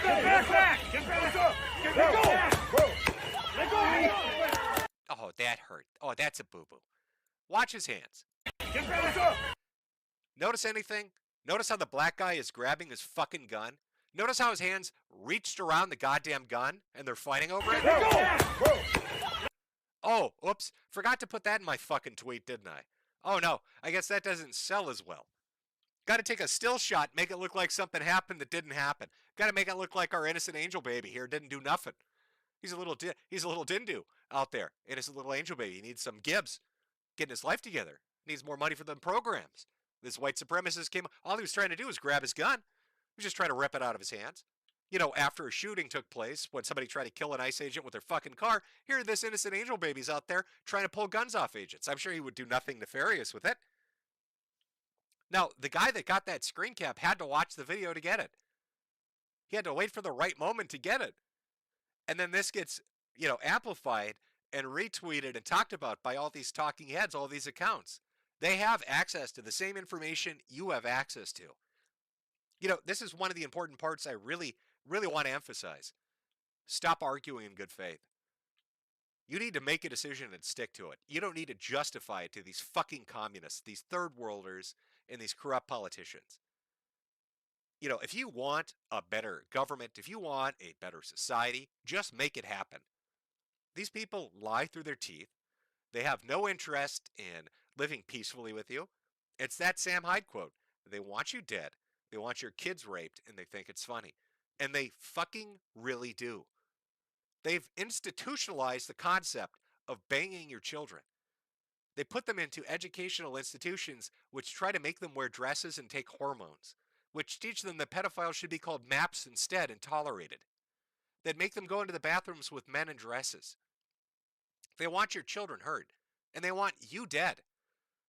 They don't want you having children. They don't want you having families. They want to kill the nuclear family because that's a hindrance to their political power. They want you to feel defeated and hopeless and outnumbered. But any look at an opinion poll, any look at just the general temperature check, vibe check of this country, people are tired of the graft. They're tired of the corruption. They're tired of the fraud. And they have eyes like anybody else has fucking eyes. This video I showed you is just one example of what I'm talking about. Don't argue with stupid fucking communists. Call them retards and move along. You're on a winning streak. And this is the dying gasp of a group that's losing power, that's losing a fundamental strength they had in institutions they captured, that are slipping through their little fingers. And part of what's contributed to that is removing the funding. Look at this article about Doge, about Elon Musk, about cutting government fat and contracts that don't really benefit the citizenry. A huge number of people starved to death after Elon Musk cut USAID's funding. I'll tell you who starved to death. Performative activists starved to death. Paid agitators starved to death. Actors and theater kids starved to death. All this money that gets sent out to charities that take 85% of it and put it back into their own corporations and tax-exempt organizations, and then use that money and funnel it to other NGOs and think tanks, which then filter it down to street protesters that then go out and do the bidding of people. They have found a way to monetize, capitalize, and fund public or private agitation You're paying for it. They're pissed off that that money got cut. That was a big way that they fucked you. And if you thought the douche and the USAID cuts and this kind of shit when it comes to federal corruption was unique, you're mistaken. It's at the state level in every state. It is how they have consolidated power. It is a mechanism. It is a lever they pull to control a huge number of people starved to death. Yeah, Elon Musk out there starving them. Elon Musk counting the bodies, stacking them high. Oh, where Elon Musk, he's gone full apartheid like daddy. Now, you'll see certain politicians out here that are fighting back against this. One of them is J.D. Vance. JD's just, he's taking up the position of shitposter in chief on Twitter. You'll see this guy out here every day arguing with fucking these retards and shitting on them. Here he is talking about essentially what I just talked about. These people are incapable of not lying about this. Side window. This was one of the talking points that came out with the Renee Good thing. You saw the video. You could clearly see in both videos that cop is in front of the vehicle. But they were saying, no, he shot her through the passenger side window. Side window. You can see the photo of the car with bullet holes in the windshield. Shots came from the front of the car because that's where the officer was standing when she was hit by the car. He is allowed to discharge his weapon in self-defense. Here's another one from Vance. I want every ICE officer to know that their president, vice president, and the entire administration stands behind them. The radicals assaulting them, doxing them, and threatening them, congratulations, we're going to work even harder to enforce the law. Vance out here going hard on these motherfuckers.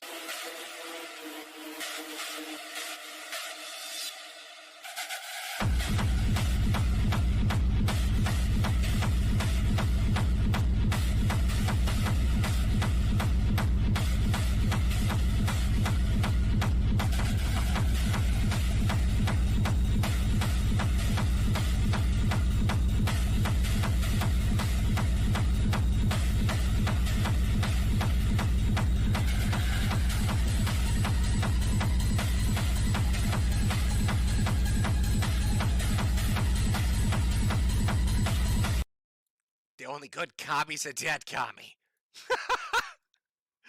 Oh, so that has been the last 3 days in Minnesota. Where's it going to go? Well, we have a lot of media that's really kind of starting to descend on the Twin Cities because they're all expecting that we're going to get George Floyd level riots again.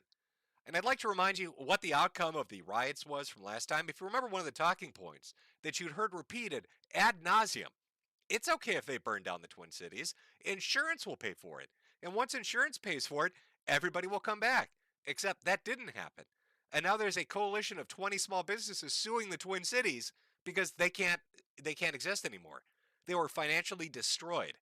If you look at commercial occupancy rates in the Twin Cities, it is worse than any other city. You know, it's easy to hand wave away and say, oh, it's all the result of COVID and COVID, backlash, whiplash from that, 5 years on. But other cities aren't experiencing that. It's a direct result of the policies put in place in Minnesota and of the permissive attitudes of government to allow a group of people, paid agitators, performative activists, immigrants, and criminals, to go out and burn the fucking cities to the ground. They gave up the 5th precinct at the behest of people like Jacob Frey and Tim Walz, who told the police, leave the precinct, let them burn it to the ground. Let them burn all the businesses, let them burn the homes, let them take over the streets, let them set up their autonomous zones. It's fine. It's okay. And who suffered? The people that live in the cities. The small business owners who couldn't come back. The people that got scared because they don't want to live in a neighborhood with no fucking law and order, that had to move out. I believe the occupancy rate for commercial buildings in the Twin Cities has fluctuated around 40 to 50% occupancy. Fucking ridiculous. You add to that the ridiculous income tax raises that are going on in the state. Why are they raising income taxes? Property taxes. Why are they raising property taxes? Jesus, I wonder why. Maybe because the Somalians are taking all the fucking money. Then they allow commercial developers. That's a 1-2 punch, by the way. They raise property taxes to drive people away to cheaper areas, to allow a corporation to come in and buy single dwelling residences They then chop it up into 4 or 5 rental apartments in that residence. Rent it out under Section 8. Drive down property value through crime and the broken window syndrome and all that shit. And then buy up everybody else at a discount. Again, who do you think is friends with the fuckers in politics? Who do you think is benefiting from these people's actions? It's all one giant incestuous pit of money. It's all one giant incestuous corrupt pit of basically using stupid activists to do whatever you want. Do you really think Jacob Frey was crying on his knees at Floyd's funeral? Do you think he gave a single fuck about that guy? Nope. But he wanted to look good to constituents. He wanted to be able to use their emotions and their suicidal empathy to go out and be a weaponized form of idiocy to wield against the right. And so now what is Minnesota dealing with? Well, now it's dealing with this. Captain fucking Somalia. Well, it looks like the light bulb heads got a bright idea. They found a way to steal $10 billion. $10 billion over the course of 5 years. You know, the estimates range actually between 9 and 20. I'm just going with 10 on the low end. Could be quite a bit more. Could have gone on for a lot longer as more and more investigators and private organizations come out and say, yeah, we knew about the corruption, we reported it, and we were ignored. Do you understand? Let's break down some of the basic numbers before we really get into this. There are 100,000 Somalians in Minnesota. So we're talking what? $2 billion? Let's pop that into the calculator. What is that per Somalian per year? 5 years, $10 billion, be $2 billion a year, divided by 100,000 people. Per Somalian, $20,000. Now, one thing you need to know when we're talking about that is what Donald Trump posted. This is actually quite interesting. So Trump posted this. It is a systematic breakdown of the benefit recipients by geographical area and country of origin.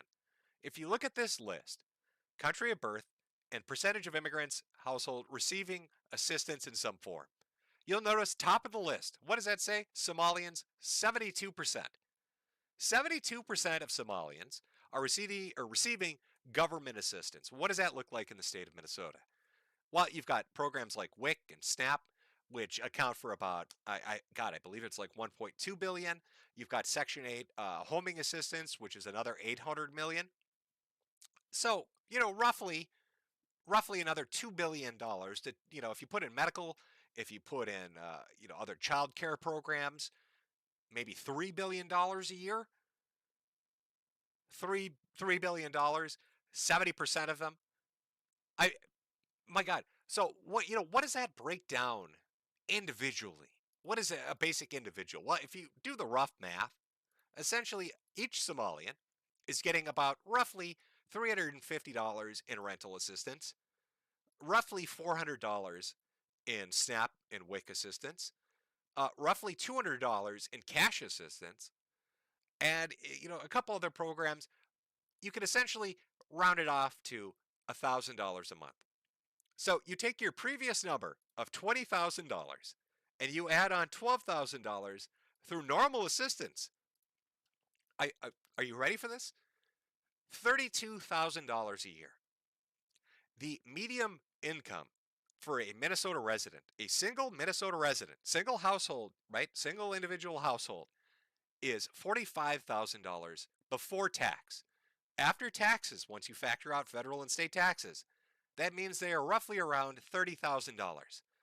That means in Minnesota, every Somalian, statistically, every Somalian is making more money than your average middle-of-the-road Minnesotan.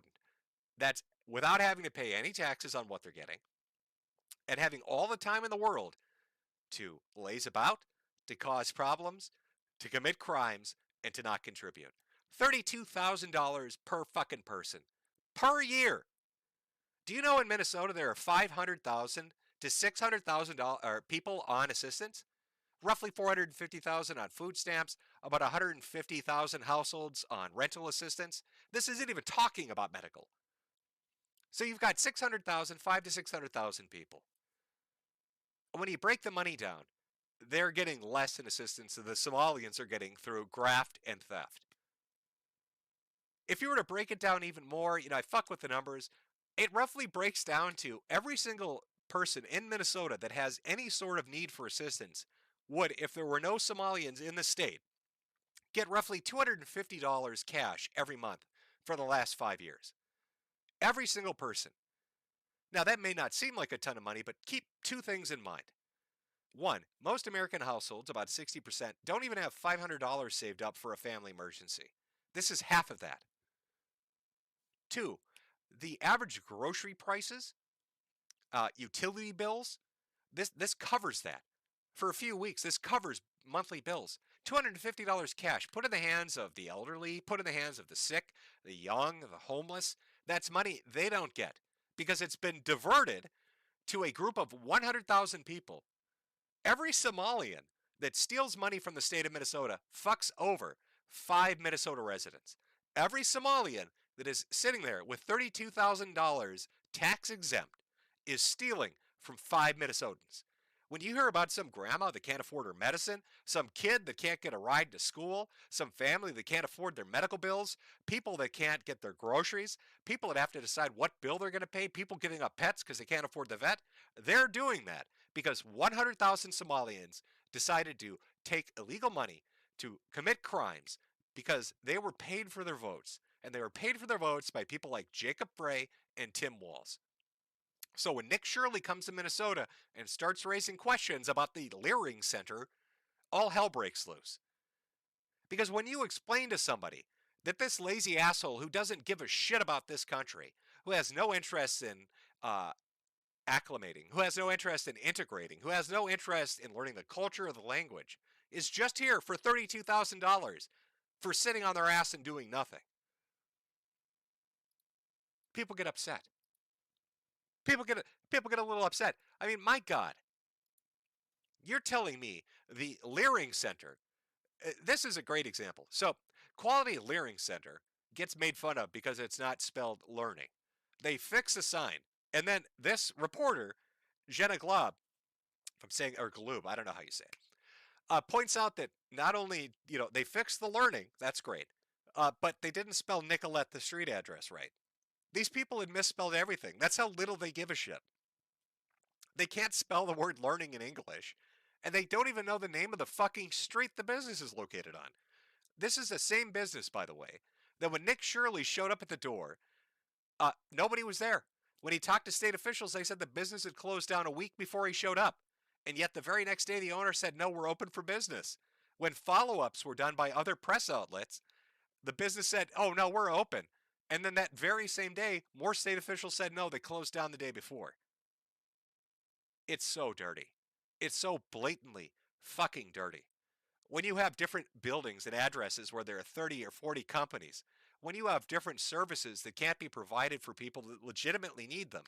How many times have you heard people that are millennials or Gen Z talk about how fucked they are? Because everything's so expensive, they can't get a fucking house. How are they supposed to have a family and kids? They can't afford it. Yeah, you can't afford it because the $10 billion that was designated to help your ass pay for childcare while you get on your feet went to these fuckers instead. 100,000 Somalians fucked your entire life over. You're not going to have kids because 100,000 Somalians wanted $32,000 a year for doing nothing. It's remarkable. It's fucking remarkable. And of course, never forget, this is conservatives' fault. The blame for the alleged fraud in Minnesota belongs to conservatives. Privatization and a lack of oversight creates a vicious cycle. Does it? Is it the right-wingers' fault? Oh, of course. Couldn't be Tim Walz and his dumb fucking daughter doing their TikToks all day. Couldn't be his son he beats with an ashtray. No. Couldn't be them. Couldn't be Jacob Frey doing performative activism on his knees sucking a dead man's dick. No, couldn't be him. No, it's the conservatives' fault, because they really control power in the bluest of blue states, the DFL-run Minnesota. Are you fucking kidding me? Are you absolutely retarded? Do you think people believe that? I mean, I guess these are the same people posting photo stills of a black man being accosted by Nazis instead of posting the video showing the black guy trying to steal the fucking officer's gun. They'll lie about anything. They don't give a shit. They're used to being supported and controlling the narrative. They're in a new weird reality where they don't get to just set and dictate the terms of reality anymore. They're coping. They don't know how to put up with it. Holy fuck. So We have some of the video footage of Nick Shirley investigating the Somalis and some of the reactions. We'll get to that. And then, of course, we'll get to Super Chats, too. We're going to take one more quick break because we've done the second hour now, approaching hour number 3. Let's throw a commercial back on here. Remember, hat for a hat, hat-funded economy and all of that. We'll take another 5-minute break, grab yourself a drink. We'll come back, and we're going to look at Nick Shirley's documentary where he uncovered massive Somalian fraud, $10 billion worth of Somalian fraud in Minnesota, of course. Because, of course, there has to be that much. By buying a goddamn American capitalist hat. Oh, got to use that USA dollars to do it. Where are you going to do that, you ask? Well, you don't really ask, but I'm going to show you anyway. Fuck you. I'm going to show you anyway. Oh, look at those hats. Quality fucking hats, ladies and gentlemen. Wear it around town. It looks fancy. Buy a hat for your hat. Buy a hat for your hat. Buy a hat for your hat.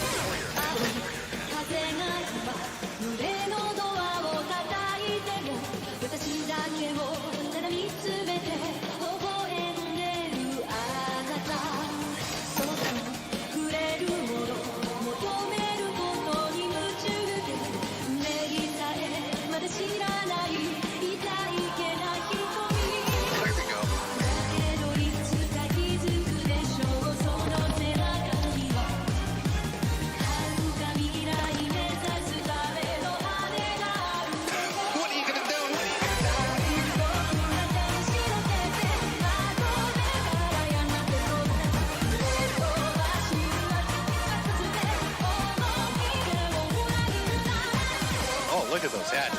Quality fucking hats, ladies and gentlemen. Buy a hat for your hat. Buy a hat for your hat. Wear it around town. It looks fancy. Buy a hat for your hat. When I'm sad, pay me. It's the only cure, really. When you're very sad, you need to pay me money. You gotta buy my fucking hats. All right, that's the only way you're gonna teach these communists their fucking place. These lemon-loving motherfuckers. It's by buying a goddamn American capitalist hat. Oh, gotta use that USA dollars to do it. Buy a hat for your hat. Quality fucking hats, ladies and gentlemen. Buy a hat for your hat. Wear it around town. It looks fancy. Buy a hat for your hat. For your hat.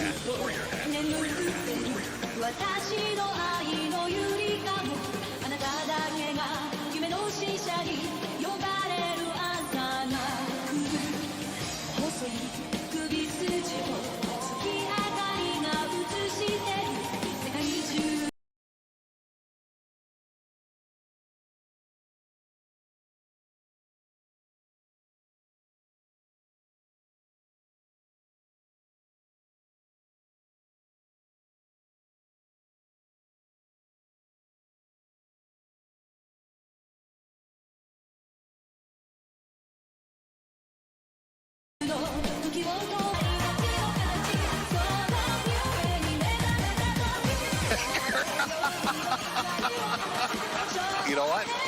Buy a hat for your hat. Buy a hat for your hat. You know what? Buy a hat for your hat. To sell you beautiful fucking hats. We all love Jim's hats. Let me move a little bit. Over on Shopify. Metokur.myshopify.com. Buy the finest hats available. You gotta do this. You're gonna do that over at my store. Buy my hats. Teach the communists a lesson. Fuck the lemons. Buy a hat. You gotta do this. Buy my hats. You gotta do this. Buy my hats. You know what? Buy a hat for your hat. You gotta do this. Buy my hats. You gotta do this. Buy a hat for your hat. Quality. Buy my hats. You gotta do this. Buy a hat for your hat. You gotta do this. Buy my hats. You gotta do this. Buy a hat for your hat. Oh, holy shit. Oh, what a fucking beautiful ending to this. Oh.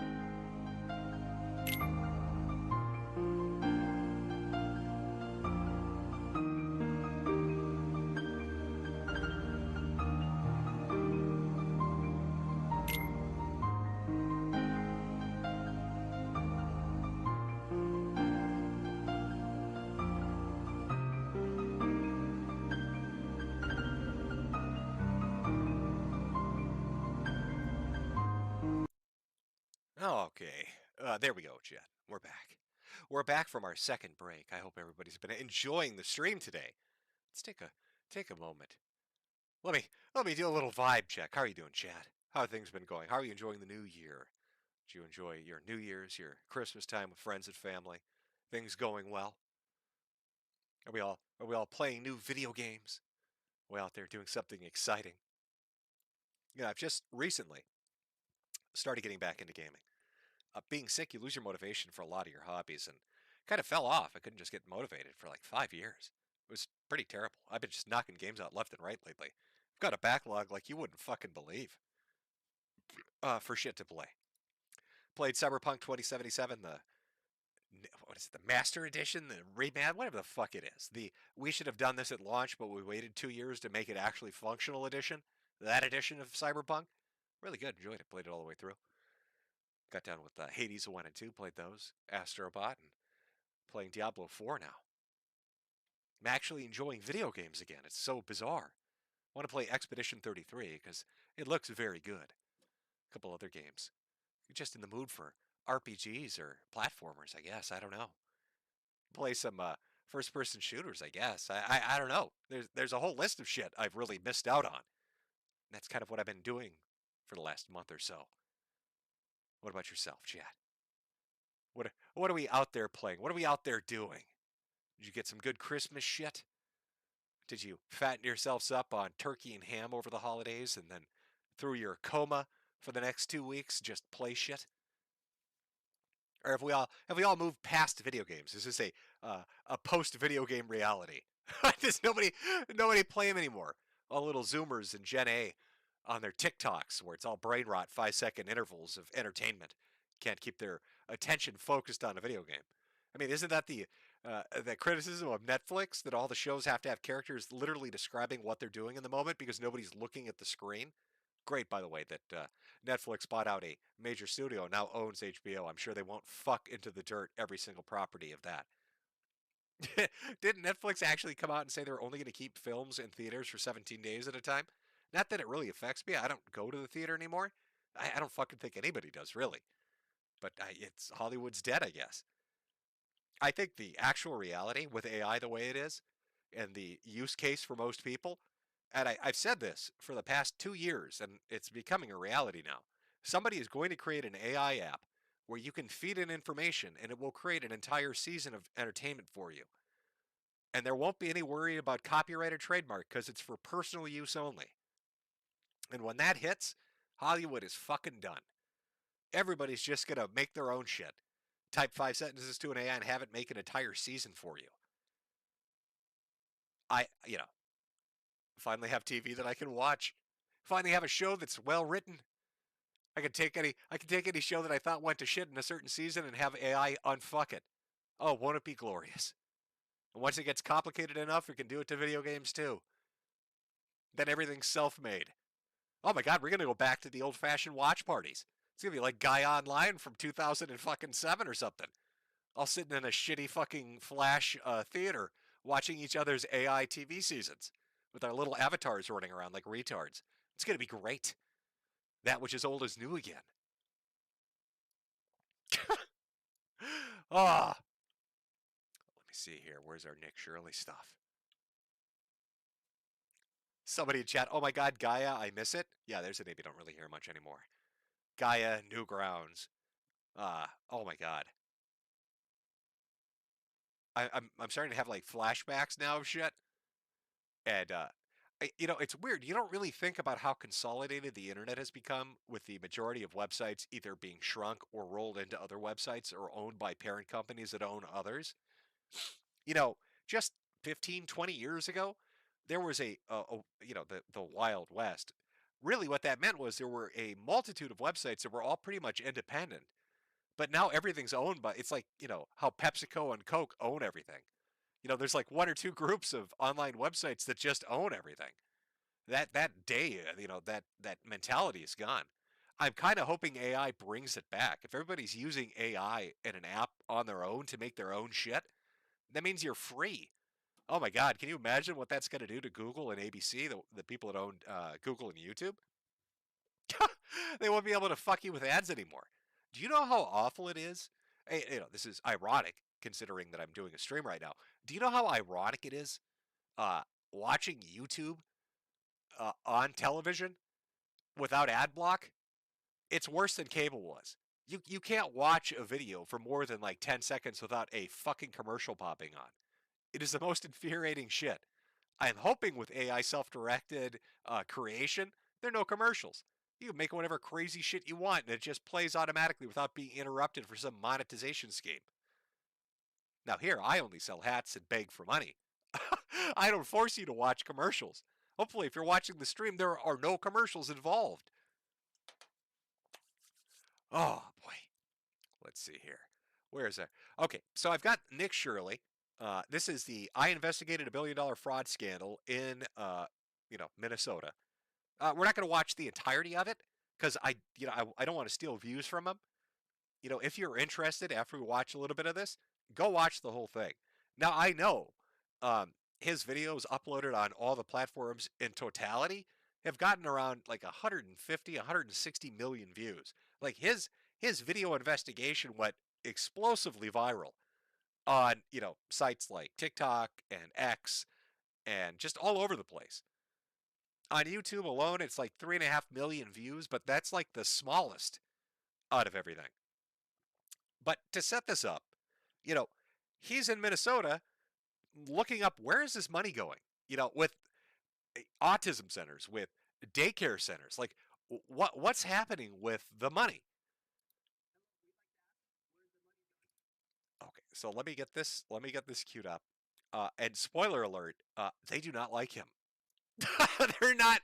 They are not big fans of Nick Shirley showing up and asking, hey, where'd that $10 billion go? Why are there no children here? Why are there no disabled people here? So let me cue this up. Okay, I think this should be, it's close enough. No, it's not completely synced up, but I think it's good enough for our purposes. What do you guys think about the fraud that's taking place here in Minnesota? I don't think anybody is enabling fraud to happen. Hold Governor Walz accountable for this. What was this money spent on? 1.26 million. What was that money spent on? There aren't any kids. Answer the question. Are there children? There's no children. I love the subtitles, by the way, where it's just this lady in the background screaming monkey speak at him, and it's just in the subtitles screaming in Somalian. Yelling in Somalia. 1.26 million. What was that money spent on? There aren't any kids. Answer the question. Are there children? There's no children inside this building. Potentially the largest fraud scandal in U.S. history is taking place in Minnesota, as literally billions of dollars have been funneled through Somali-ran fraudulent businesses. So much fraud, it could actually almost replace the entire GDP of Somalia. And this is kind of going into this. I want to set the table a little bit because you really need to hear this. So he's here investigating fraud as it relates to government assistance programs through the state for daycares, for child services, and for medical assistance for at-need individuals like those with severe autism or learning disabilities or brain damage. But previous to this happening in the news cycle, there was the Feed the Children scandal, which was $250 million, potentially more, that involved numerous Somalians that had stolen money saying that they were running businesses that were serving lunch to kids. And just like Nick is going to find out. So he shows up at these daycares where they have on record that they have hundreds of kids and nobody's there. Well, the Feed the Children shit that they were doing, Feed the Families scandal in Minnesota, they'd own a restaurant and then say they were feeding upwards of 300 to 1,000 kids a day. And when the FBI did stakeouts, they had 40 people at most show up. And numerous businesses were doing this. And when they were prosecuted, they openly tried to bribe jury members with bags full of hundreds of thousands of dollars in cash. And in fact, previous to this video and investigation dropping by Nick, in Minnesota, one of the judges let off a Somalian couple that was running a giant multi-million-dollar fraud ring related to this very thing. The jury found them guilty. The judge overturned it and said, no, actually, I think they're innocent, so I'm going to let them go. That's how bad it is in Minnesota. You have to understand. It's not just the media. It's not just the government. It is the DAs. It is the investigation arm of the government. It is oversight. It's administration. It's all of it. It is fucking rotten to its core. This state has been captured by the DFL, and the DFL is dirty as shit. And there is no conceivable way that they were unaware of this amount of massive fraud. There is no fucking way they did not notice hundreds of millions of dollars in food assistance, billions of dollars in childcare, billions of dollars in medical fraud, billions of dollars in at-risk funding. There's just no way. Nobody is going to fuck that up. You know, the government employs CPAs like a business or an individual would. They have people that administrate and provide oversight. They are advised on what's going on. They know. What this video does is show you what they know and how absolutely blatant it is. These fraudsters have worked hand in hand with the Minnesota government as they enabled billions of dollars to be given to fraudulent businesses underneath welfare purposes. Some of this money eventually landed in the hands of terrorist groups in Somalia like the Al-Shabaab, and others enriched themselves all at the US taxpayers' expense. And in this video we will break down all of the fraud from start to finish, from going to the fraudulent businesses and confronting the people who are making millions of dollars from the government. And do you know how badly they want to hurt this guy?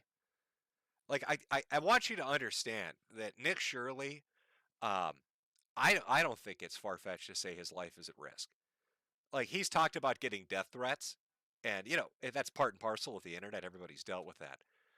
But the difference between a streamer getting swatted or getting fucked with and what Nick Shirley's facing is, you know, that streamer and the animosity they might have with somebody that's doing that to them pales in comparison. This guy has potentially taken away billions of dollars from criminals with connections to powerful political figures and terrorist organizations around the world. He absolutely fucking has a crosshair on his head. He absolutely is in their target. And they will go after him. They will go after his family. They will go after his friends. They will try to ruin his business. They will try to kill his career. They will try to go after his credibility, his future, and his ability to be prosperous. They want this guy fucking dusted. Believe me, they do. And yet, he still went out and did this. You know, we talk about the responsibility of journalists to go out and to uncover truth and to follow stories and to, you know, truth to power, right? Isn't that their little line? You know, the fourth estate, the fifth estate, talking about this group that's supposed to be out there and providing oversight. Doesn't happen.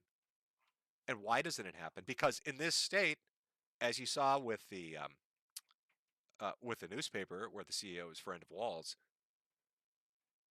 they just don't give a shit.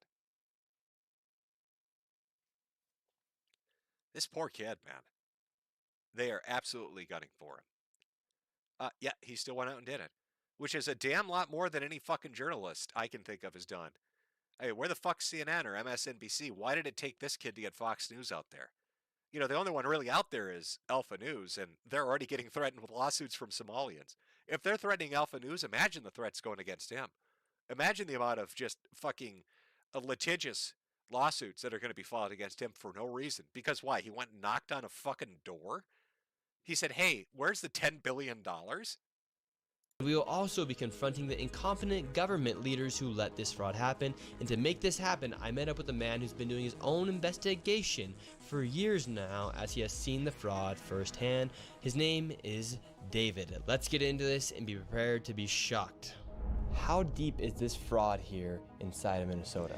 It is far worse than anybody can imagine. You heard it's 7 to 10 billion and maybe more, and now the numbers have been revised and put out there publicly that they think it's more like 8 billion. How I got involved is that where my office is here in Minneapolis, I'm sort of in the... You know, to put this into context, back in the day, Vegas used to be run by the mafia. I mean, I'm sure you've seen a numerous amount of fucking like Casino. You've seen the movies talking about the mafia days of Vegas when the Italians ran it and how it was a big moneymaker for them. I think they probably per year at their height probably made less money than the Somalians are making today through this theft. Now, I want you to imagine what the Italian mafia would have done if somebody like Nick Shirley had fucked with their money back in the day. And now imagine the Somalians, who are just terrorists and pirates, are making even more money he just fucked with.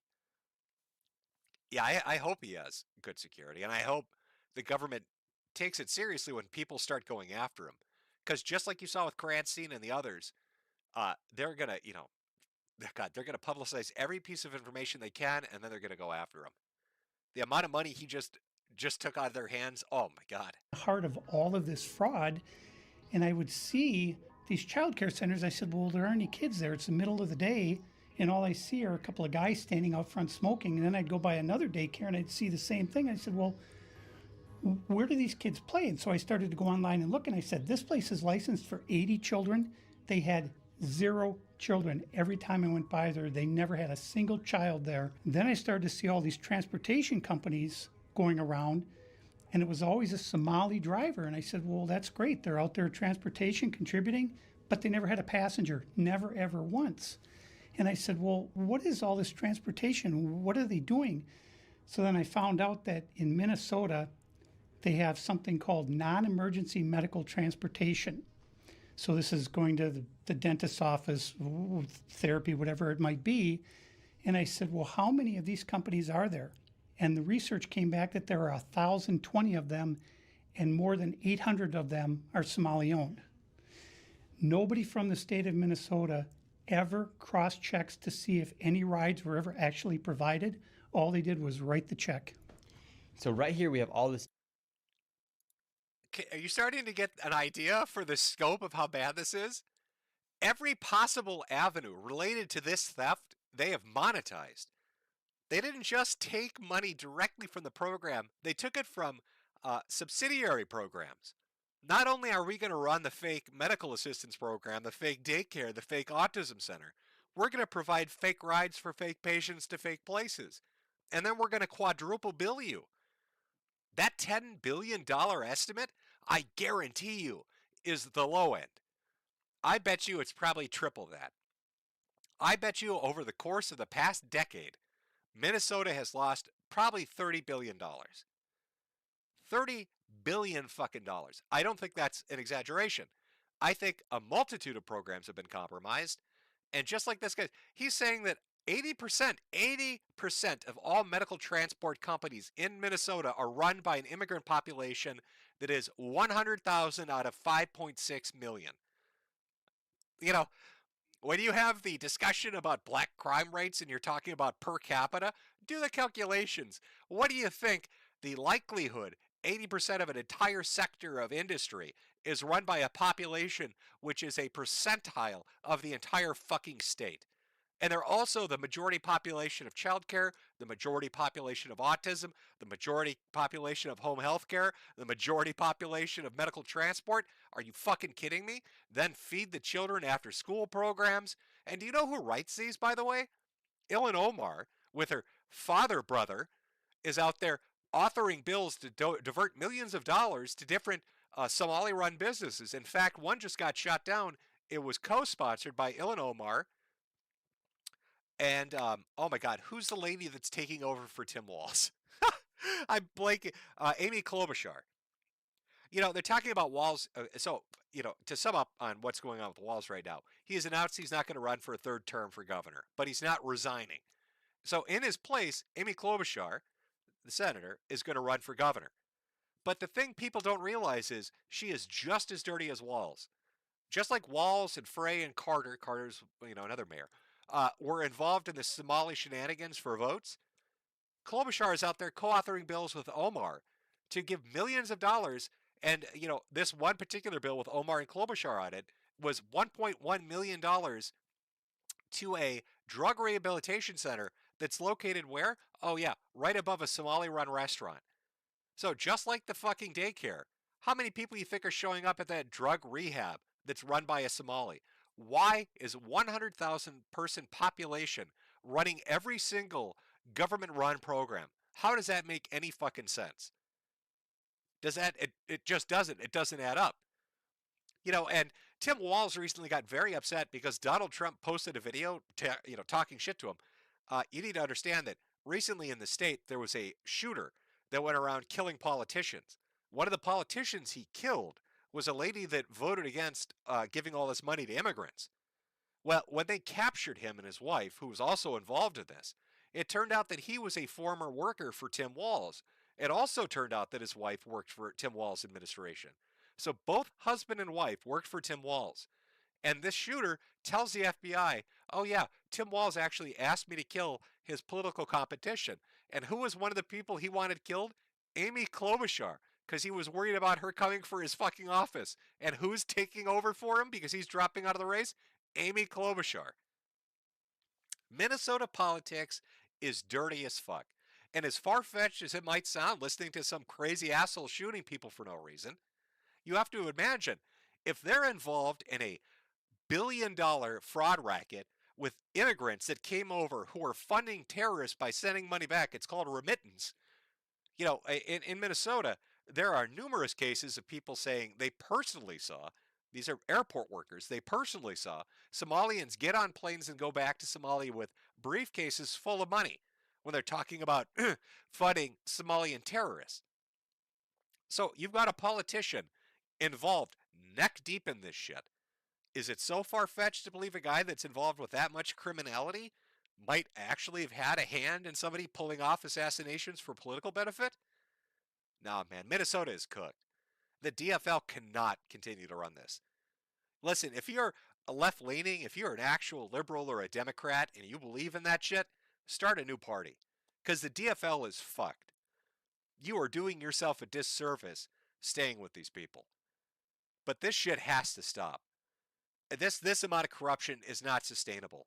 To take a state from a multi-billion-dollar surplus into a billions upon billions of dollar deficit, when you're talking between 10 and 30 billion dollars to fraud, when you have people pulling off political assassinations who worked for the administration and are talking about killing off opponents, this shit's fucked up.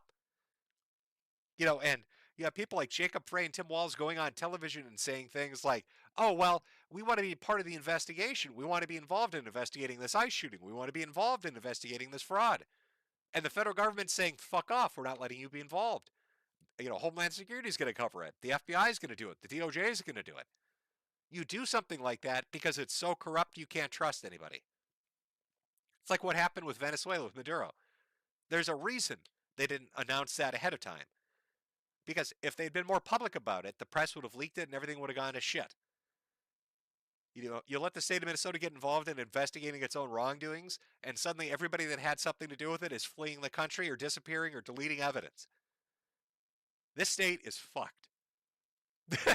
This fucking 20-year-old kick streamer, 20-year-old fishing Instagram videographer, Nick Shirley destroys political empire with it's just a prank bro YouTube video.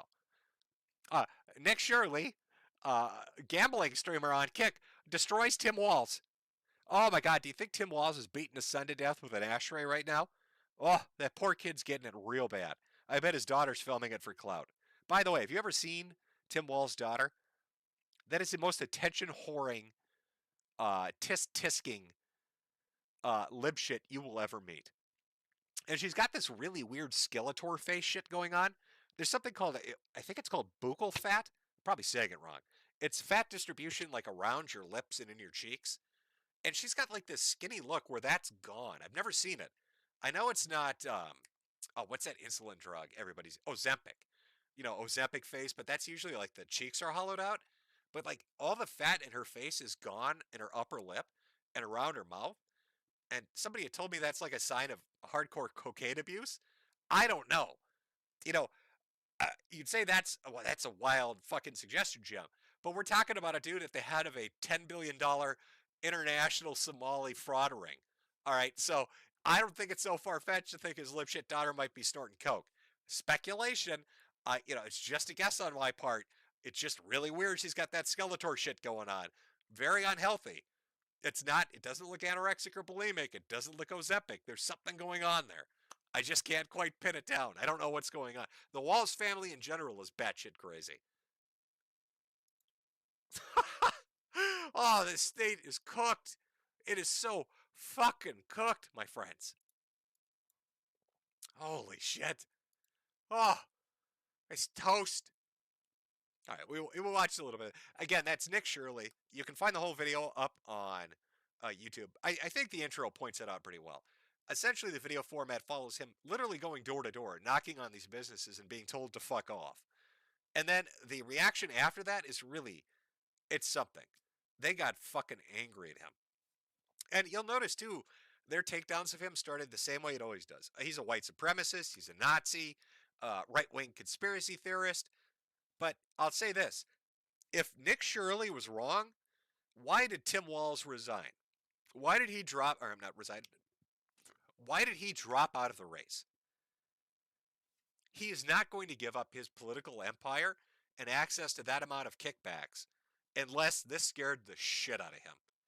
Unless what this kid did hit so close to home he was right over target, Walz is running for the hills.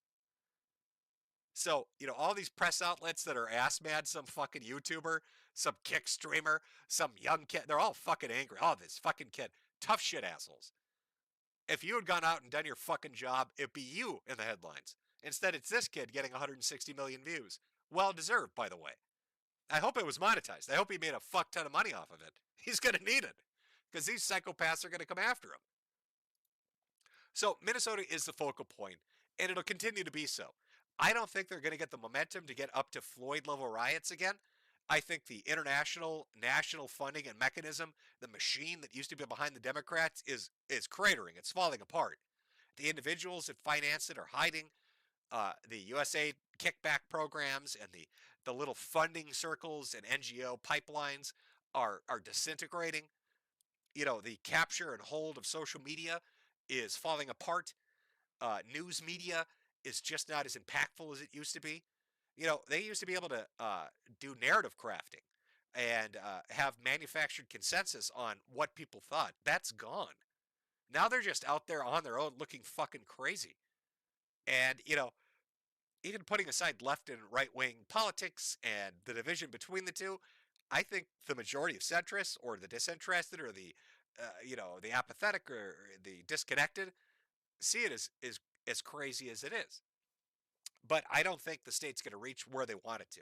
They are desperate to make this person a martyr, and I don't think it's going to happen. I know Walz said he wants to nationalize. He wants to put out the National Guard at the behest of the Minnesota government to try to take away control of the National Guard from Trump. I don't think he understands the executive powers, but what are you expecting from Tim Walz and his sashaying fucking jazz hands? Probably doesn't understand much. But one of the more interesting things, to kind of close this out, if, Shirley and other people had pointed to this fraud and could see it, when they did opposition research, which they always do for a presidential campaign, when they're vetting who they want for VP, why do you think they chose Tim Walz? Because he had access to dirty money. They probably knew Minnesota was the dirtiest fucking state with the access to the most under-the-table money that's out there. And that Walz, because he's so dirty, is easily controllable. They knew they could leash this motherfucker and make him sashay jazz hands his ass around stage whenever they wanted. And he wanted that VP position for some immunity from state prosecution to, move away from being the head of this Somali fraud ring. And it didn't work out. If Kamala Harris had won, Tim Walz, this would never have happened. They would have shut down anybody talking about it. Shirley would be in prison right now. They would have put his ass in jail. They would have made something up and put him in jail. But now Tim is not running for re-election. This kid killed a political dynasty. That's amazing to me. And all these, theater kids and paid agitators that are out in the streets trying to foment something and get riots going and, pick up steam and momentum, that day is done. It's over, asshole. People are sick of commie bullshit. They're sick of lib shit bullshit. People want to just be able to fucking breathe again, to be able to enjoy shit again, to not get robbed and fucked with all the time, to not get canceled for laughing and talking about shit. Your totalitarian regime of control is done. You lost, asshole. You know, we can talk about why that is. Lots of reasons. Interesting conversation, I'm sure. But at the end of the day, tough shit for you. Eat shit, third world commies. Oh, it's over. Oh, it's never been so over. Trump is going to finish his term fucking with you, and then Vance is probably going to get a presidency out of it. Probably 8 years. Who's his VP? Probably Rubio. Maybe DeSantis, maybe Cruz. I don't know. But you're fucked. You're fucking toast, man. You got 12 years of this. They're going to strip away every illegal vote and fraudulent funding apparatus you have. Oh, sucks to suck, bitch. Sucks to suck. And, as my advice to individuals out there, maybe don't stand in front of law enforcement and try to run them over with your car. A good way not to get shot in the face. Jesus Christ, what the fuck? That woman chose updoots over her own kids. She had a moment to think to herself, should I stop? I have children that need me. And instead she thought, I want TikTok clout and I want Reddit ass pats. That's what she died for. She left her kids on their own for fucking updoots and ass pats. That is the mental illness inflicted upon these people by the insane bubble that they live in. Oh boy. Now, as for going forward, if this does turn into riots, I don't think it will, but if it does, or if their autonomous zone becomes larger and more sustained, I'll do a follow-up stream. But I just had to talk. I mean, this is where I live. I have to talk about it. I have to talk about this. There's no way I can't talk about this. It's too close to home not to. Now, I've got super chats both on YouTube and through Ko-Fi and Cash App and all that. I will get to them. We'll do one more final break. I'll come and read them. Everybody that came out, thank you for coming out. Again, if this if it somehow blows up into localized riots or national riots or another autonomous zone where kids are getting shot because these people are idiots, I will cover it. Again, because this is my backyard. I have to. If I'm, I usually love the holidays. I didn't do like a, Christmas or New Year's, Halloween. I skipped all that. But if my state's gonna burn, I gotta cover it. I just got to. So anyway, thank you for coming out. Hope you enjoyed it. Hopefully you're now up to date and you know what to be on the lookout for. I mean, I don't think. Yes, obviously I've got color commentary over this, but you can see the videos for yourself. You can literally watch her gun that vehicle at him. That was a justified shoot. If you watch, cop videos on YouTube, like donut operator stuff, or just clips that are out there, you've seen enough of them to know that that was a good shoot. It wasn't dirty. There wasn't something wrong with it. She tried to hit this motherfucker, and he'd already gone through that once. He already got his ass dragged by a vehicle once by an illegal immigrant. He's not going to get drugged a second time. She fucked around and she found out. And the sad thing about that is she let that brainwashing take her away from her own kids. For ass pats and updoots. What a fucking idiot. That's all she cared about. It is a mind rot. It's a disease among people that they want internet clout. And they want in-group appreciation and celebration and are willing to throw away everything. Dignity, family, future for it. Just ridiculous.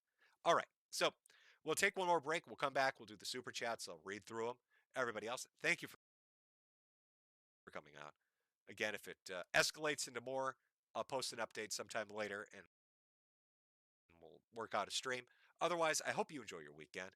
If you're in Minnesota, probably steer clear of the Twin Cities for a day or two. I'm going to guess it blows over completely by Monday. But we'll see what goes on. We'll see what happens. Maybe it'll escalate. Maybe it won't. But probably a good idea just to avoid it for the weekend because that's when they're going to tantrum the most because they don't work anyway. So I guess technically they could protest any day. But best to avoid the weekend. Anybody else nationally, just enjoy the show. Be glad you don't live in Minnesota where all your money went to Somalians who stole it from you. and idiots are trying to run over law enforcement, sparking protests. What are you going to do? So we'll put on the break. I'll play the fucking merch song one more time. So we'll come back and we will do super chats. Everybody else, have a great weekend and stay safe out there. By buying a goddamn American capitalist hat. Oh, got to use that